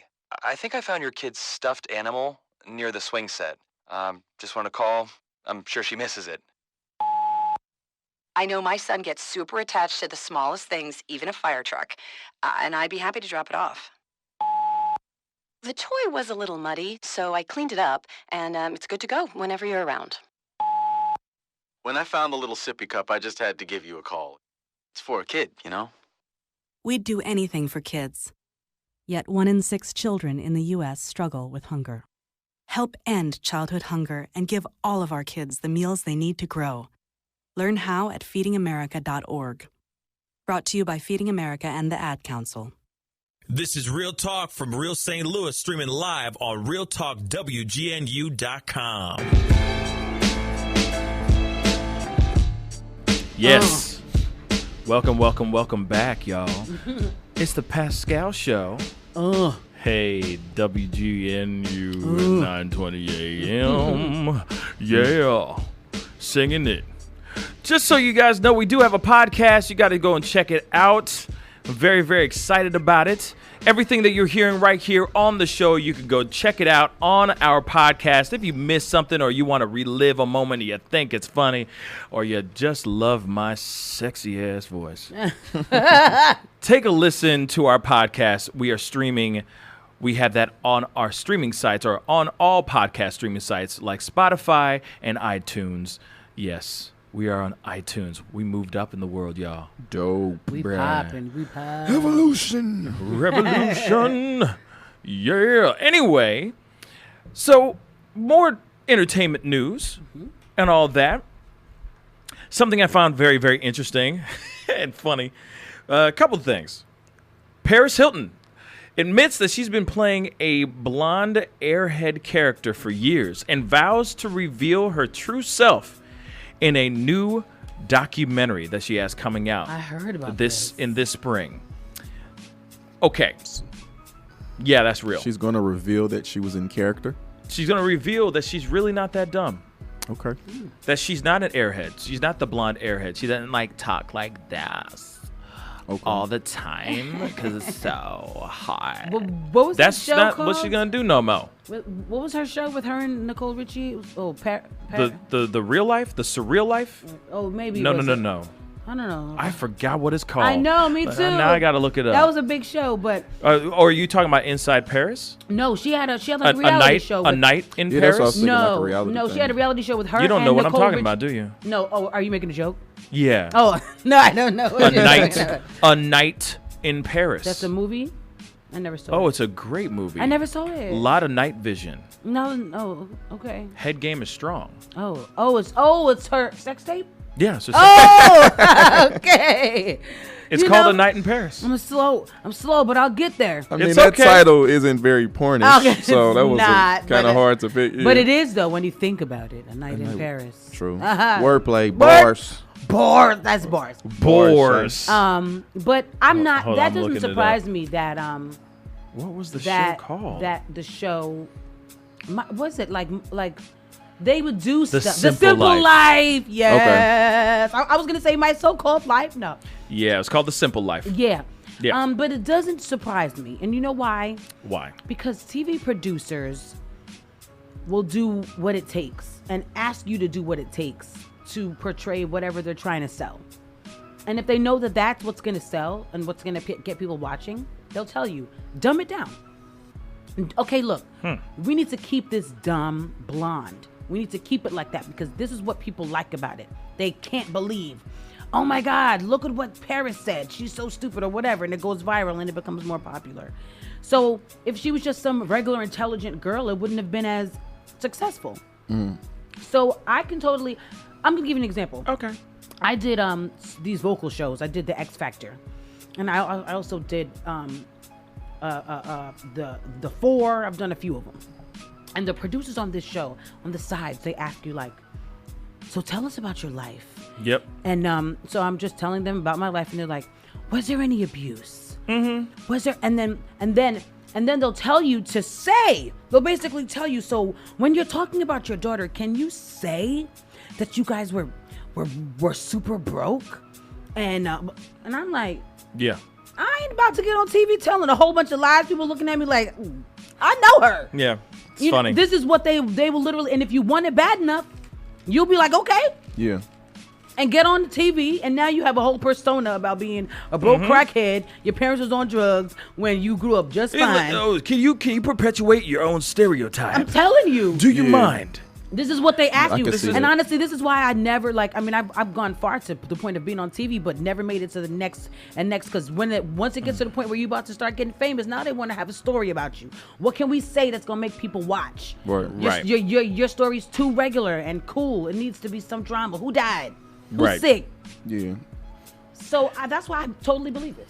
Yeah, I can see that. I think that when it comes to the Paris Hilton debacle or whatever you want to call it, with her doing that, yeah, of course. I mean, she's a brand. She's been building a brand for a really, really long time. Obviously, she's been out of the limelight in a way for a while now, so she could literally go, well, I've changed. So I'm not the same person. I may have been a really young, stupid, blonde, quote unquote blonde airhead character for a long time. So now this is her way of abolishing and demolishing that whole stereotype and that whole brand that she created in the late 90s, early 2000s. You see what I'm saying? Like she could sit there and go, hey, oh well, that was really stupid, and there was a lot of drugs and stupidity involved in that time, and I was young and stupid. So now I'm grown and I have brains, And of course, that goes up to argument because you were born into the Hilton franchise, into a business that is a multi-billion-dollar industry. Obviously, you got a team around you that's going to make very smart decisions for you. So all you got to do is wake up and say yes or no to stuff. No offense, not like she's sitting here going, "Hey, I'm transcending and I'm really doing something. I'm really pushing the business of hotels." To a whole nother level, which I'm interested to see if she's actually doing that. But I feel like this is just her way of saying, I was just really dumb and stupid. I was really young and stupid. I'm grown now.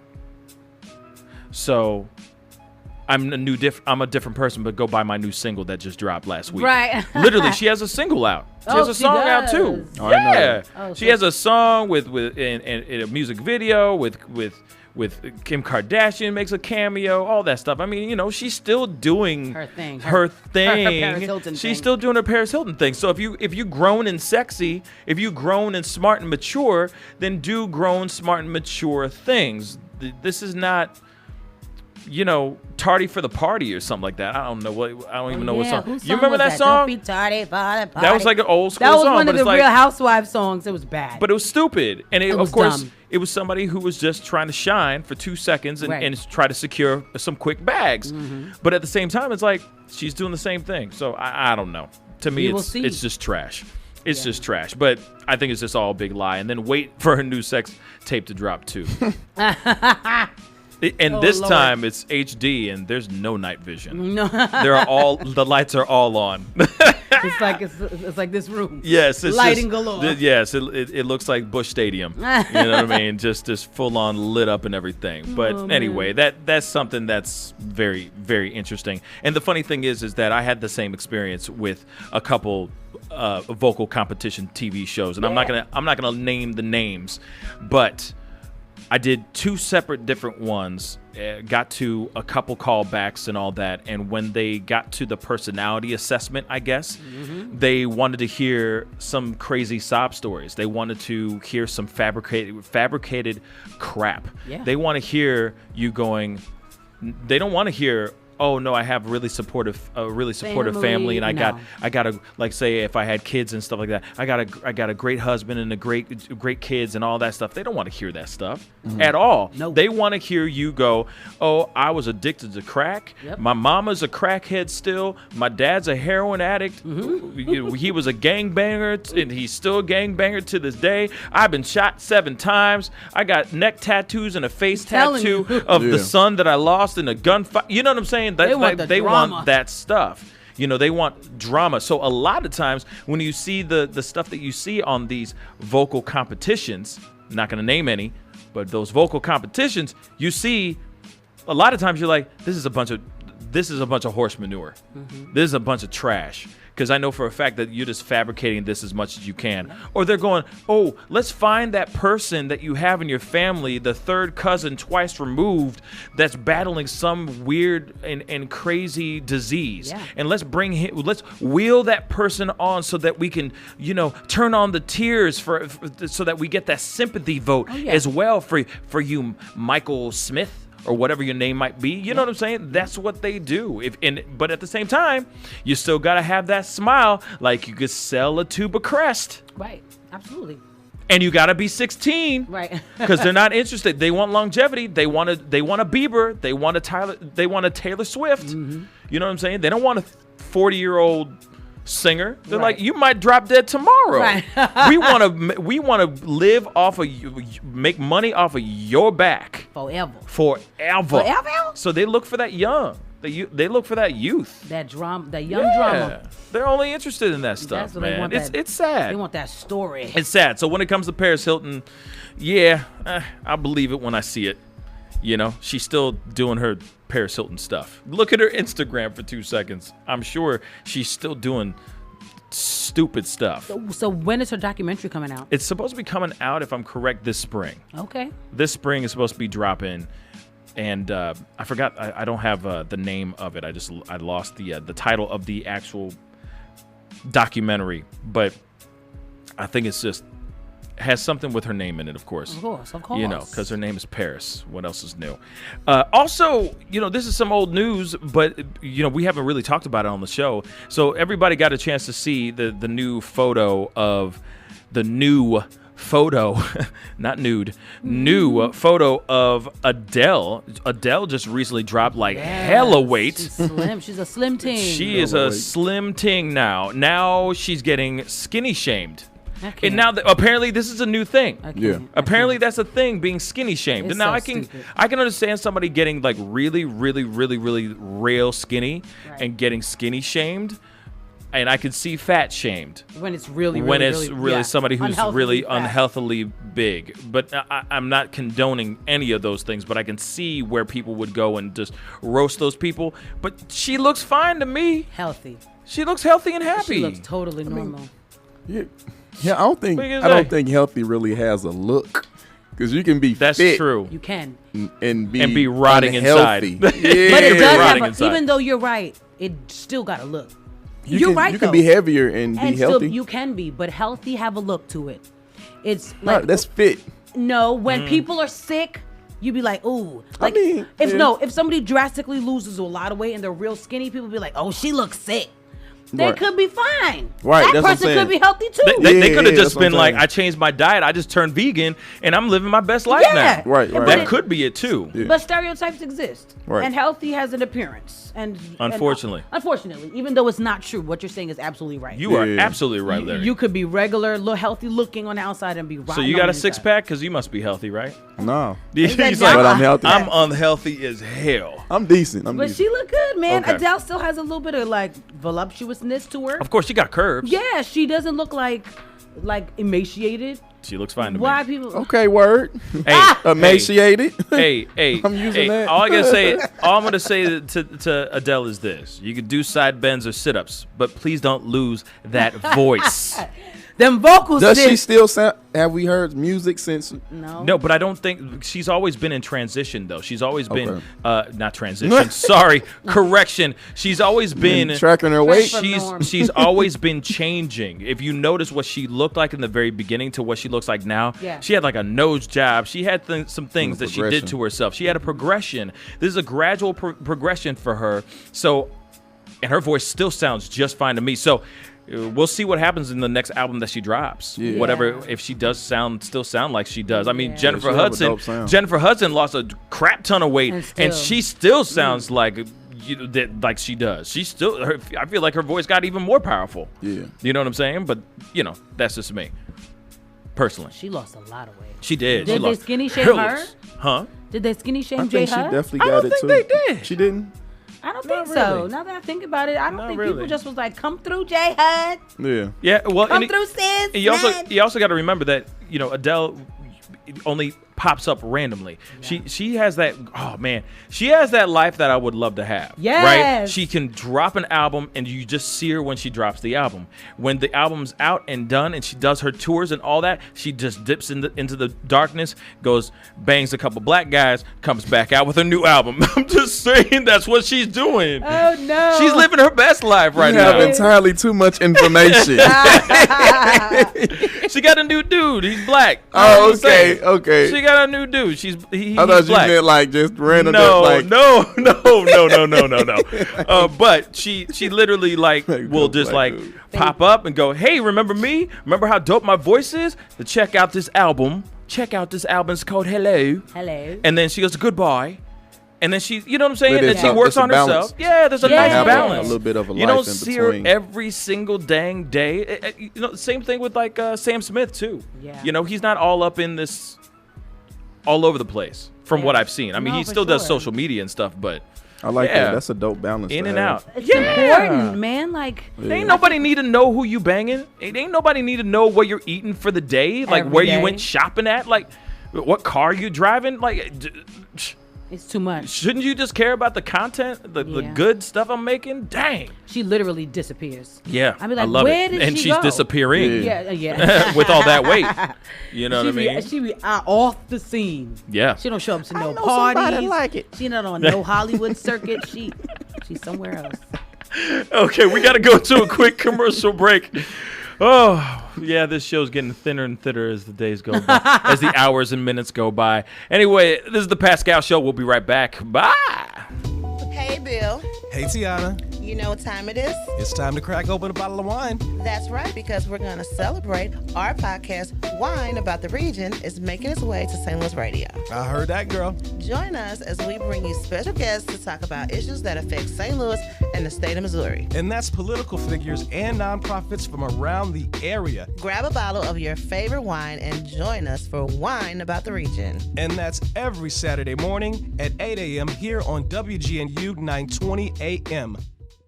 Packages start at $39.99 a month with signed agreement. Restrictions apply. Speak to a representative for complete offer details. See Vivint.com for license details. Homeowners, if you're looking for the best in home security and smart home technology at a price you can actually afford, we have great news. You can now get Vivint's award-winning smart home security systems starting at about $1 a day. U.S. News and World Report has recognized Vivint as the top home security system of 2019, calling the Vivint system the best for a complete package of home security and automation, the best pro-installed home security system, and the best home security system with cameras. And right now, you can get Vivint's best home security and smart technology for about $1 a day. Plus, get free professional installation. Protect your home and loved ones for as little as $1 a day. Call right now for your home security consultation. 800-884-8375. 800-884-8375. That's 800-884-8375.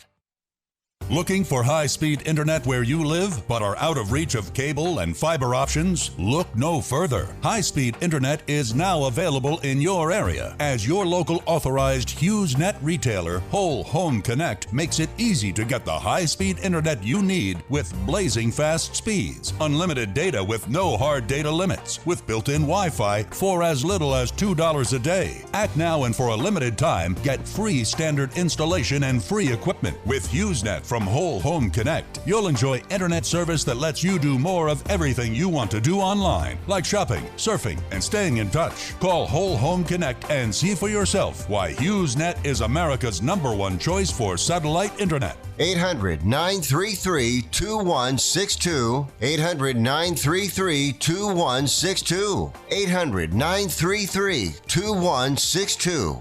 That's 800-933-2162. Did you just look down at your phone? You did it again, didn't you? You know, you're flying down the road in a 3-ton hunk of steel, and a text takes your eyes off the road for an average of 5 seconds. At 55 miles per hour, that's long enough to travel the length of a football field and cause some serious damage. Turn it off. Trust me, whatever it is, you'll live. Learn more at stoptextsstopwrecks.org. Brought to you by the Ad Council and the National Highway Traffic Safety Administration. What's up, y'all? You're on WGNU 920 AM and 106.9 FM. Real talk for real St. Louis. Hey, it's the Pascal Show. WGNU 920 AM. Yeah. All right. Anyway, yes, back at it again. He's back. With the resurrection. With the resurrection. I don't know. The resurrection of this show. Yes. I don't know. Something like that. Check out how I flow. Check my dope flows. You know. Anyway, we just got done talking about skinny Adele. Skinny Adele. Go ahead, girl. I see you waist snatched. Right. We went straight from that to Wendy Williams farting live on air. Yes, this is real. Gotta hear this. This is very, very real. Oh. Oh, yeah. Yes. Gotta love Wendy. Oh, yeah. Oh, yeah. But actually, before we go into that, we do have Shane Michael calling in on the phone. Photographer Shane Michael, what's up, my brother? Hey, what's going on, man? You know, same old ting, man. Same old ting. Thank you so much for calling in. How things going? What's new? What's good? I'm inside where it's warm and avoiding outside where it's cold. Yes. Smart man. Very straight up and down. Congratulations. I'm very proud of you, brother. This weather even affects us fluffy people. I just want to point that out. Yeah. Fluffy, that's cute. Hey, there's nothing wrong with that, man. You know what I'm saying? You got some extra insulin. That's insulation. That's what I'm saying. Insulin. What am I saying? I'm not diabetic yet. I was going to say, no diabetic. Is that connected? No diabetic. No diabetic. So what's been going on, man? What's been new? What's popping, man? Tell me what the news is.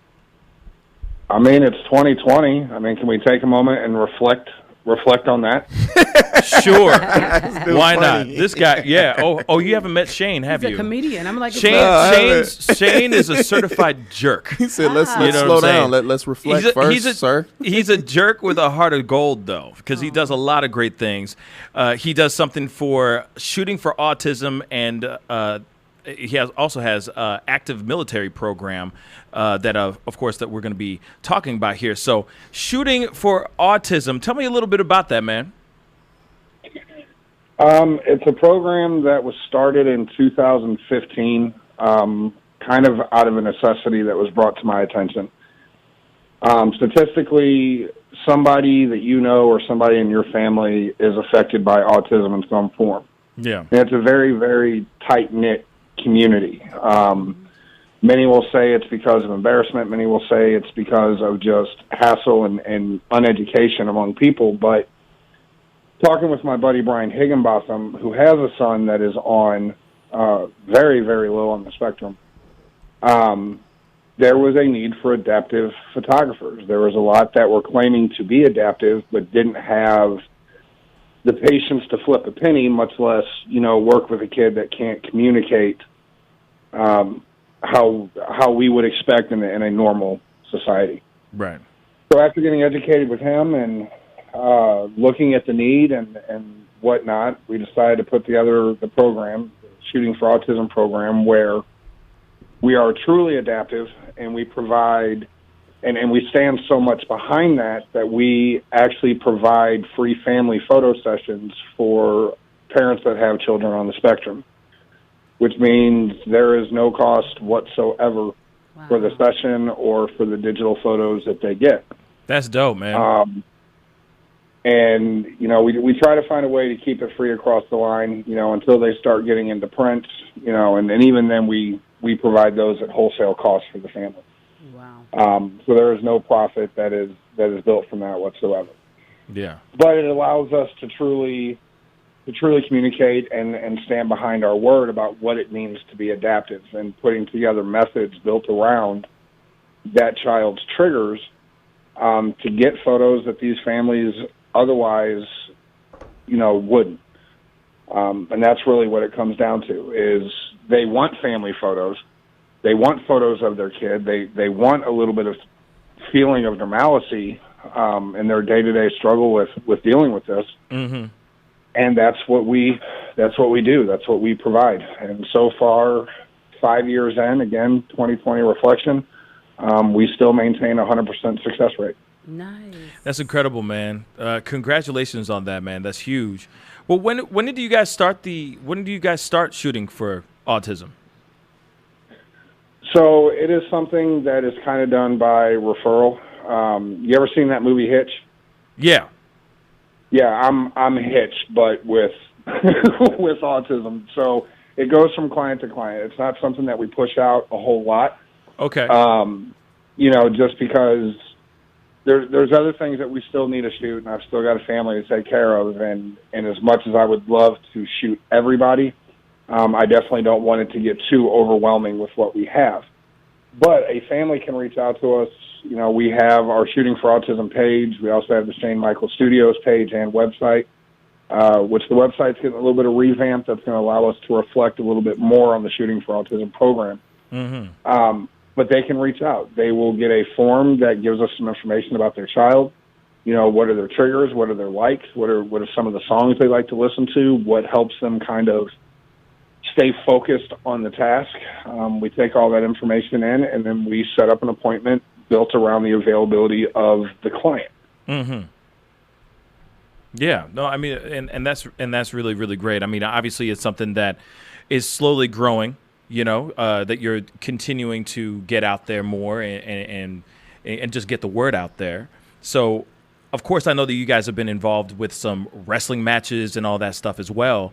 Can you tell us a little bit about that? Because I mean, you know, I got to witness one of the wrestling events, and it was crazy, man. And there was a lot of people that showed up, and it was really, really great. So, can you tell us a little bit about that? I mean, other than the fact I was extremely disappointed that we couldn't get you into a leotard and into the middle of the ring. Yeah, man. I was kind of looking forward to that moment. Yeah, I was waiting. I had my Spanx ready and everything, man. Fighting for Autism is the second largest nonprofit, second largest autism organization in the world. It's got links in Australia, Europe, U.S., and ambassadors all over. In a way that they help generate awareness for what they do and their cause and all that is through MMA shows and wrestling shows. Mm. And it really is just about the awareness. There's a little bit of fundraising that goes on, but they are geared towards building programs and facilities for autistic community. And I believe it is the Peabody, when they have those shows like Paw Patrol and, you know, Disney and all this and that, they actually get a room completely set up for any kids that are starting to have that meltdown moment.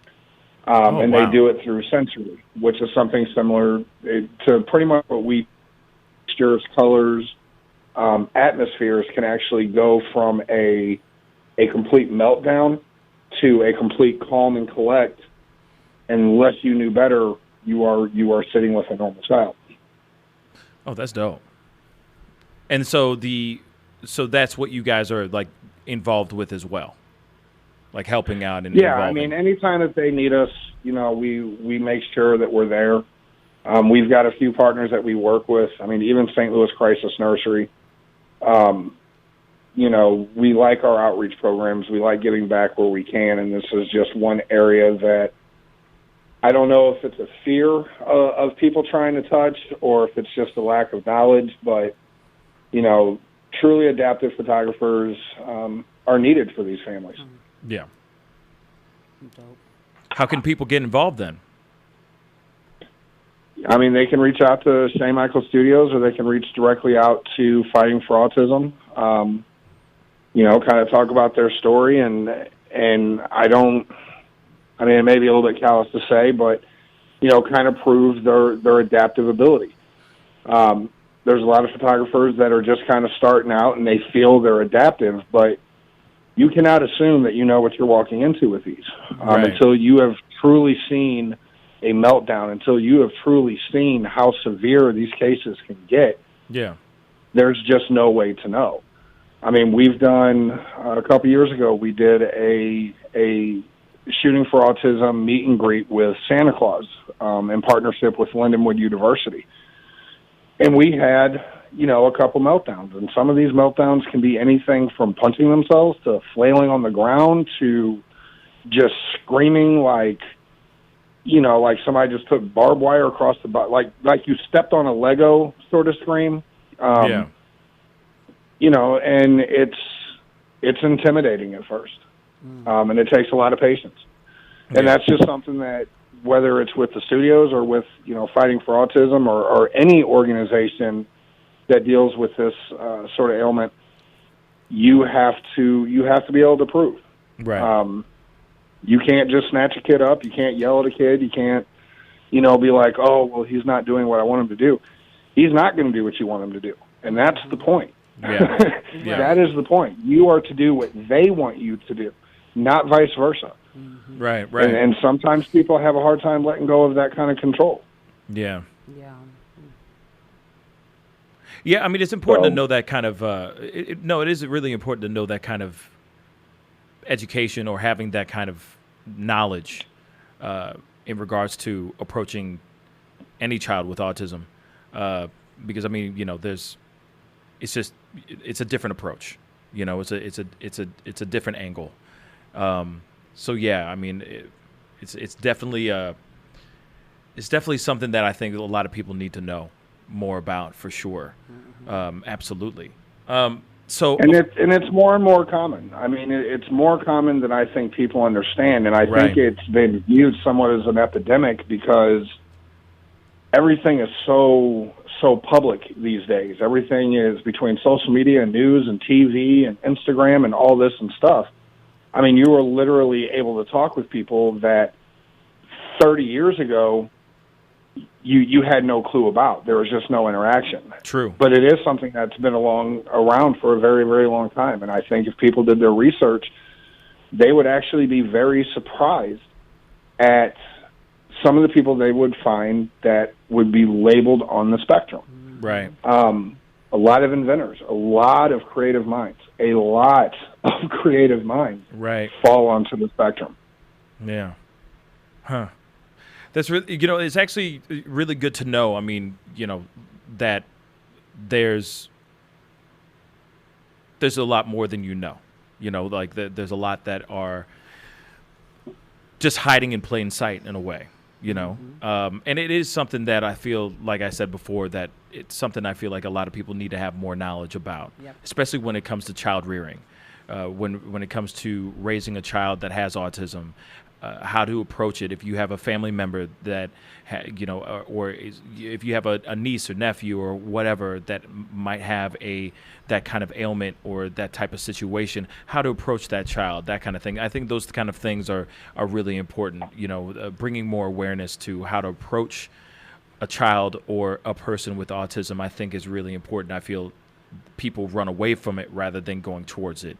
Right. So acknowledgement and of course getting the proper education, I think, is really important. So I really appreciate that, you guys have that kind of Fighting for Autism and Shooting for Autism type of events and in organizations, because we, the people need it. Yeah.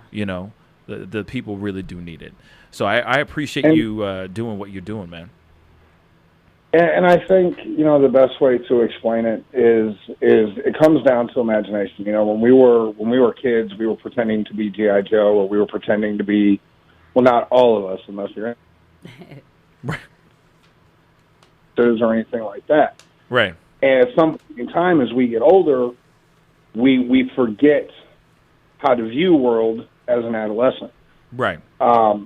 You know, and if we see something that's outside of the norm or what we deem as the norm, we kind of frown upon it. You know, very, very good friend of mine, just to give you an idea of the lengths that this can go to, one of his son's triggers is snow. And when he sees snow hit the ground, it's snow. Okay. When he sees snow hit the ground and it covers up the grass, it is an instant meltdown. It is too dramatic of a change. Oh, wow. This parent is so dedicated to his son's cause that he gets out there every winter and every time it snows to shovel the lawn, to shovel the snow off the lawn to keep his son comfortable and from a complete mental or a complete breakdown. Wow. So if that tells you anything about what some of these families go through, yeah, it is really that dramatic at times. Yeah. That and that just shows the measure of love that that man has for his own child. I mean, that's amazing. That's dedication. That's a lot of dedication. Man. But you know, so when I see these people talking about it's too hard to be a parent, I've got no sympathy. Yeah. I've got no sympathy at all, because it is very true. Whatever you're going through, I guarantee you, and I promise, somebody has gone through worse, is going through worse, and is going to go through more. Yeah. Facts. Yep. For sure. Well, my brother, we do have to go into a break and everything, but I wanted to say, Shane Michael, thank you so much for calling in and dropping some knowledge on us about shooting for autism. Be sure to check out Sean Michael Photography, Sean Michael Studios. He is a very, very Shane talented. Michael Studios. Did I say Sean? I'm sorry. Shane Michael. Sorry. Shane Michael Photography and Shane Michael Studios. Please go and check out his stuff. Very, very talented man. You know, this is my brother here. You know, go check him out. Of course, shooting for autism. You know, he has a lot of things that he's doing, a lot of philanthropic things that he's doing for the city, and of course for the kids out there as well. You know what I mean? Beautiful. So, Shane, thank you so much for calling in. Okay. All right, I love you, brother. You guys have a good day. Thank you, man. Love you too, brother. Talk to you soon, Shane. Bye. Bye. All right, we got to get into a quick commercial break. When we come back, I learned how to say my boy's name right instead of calling him Sean. Yeah, you know what? You petty. Yeah. Well, hey, I could roast myself when I make a mistake. Right. Anyway, we'll be right back. This is the Pascal Show. Bye. Today we decided to walk to school. At the corner, we waited to cross the street. The stoplight counted down. 15, 14, 31, 31? I mean...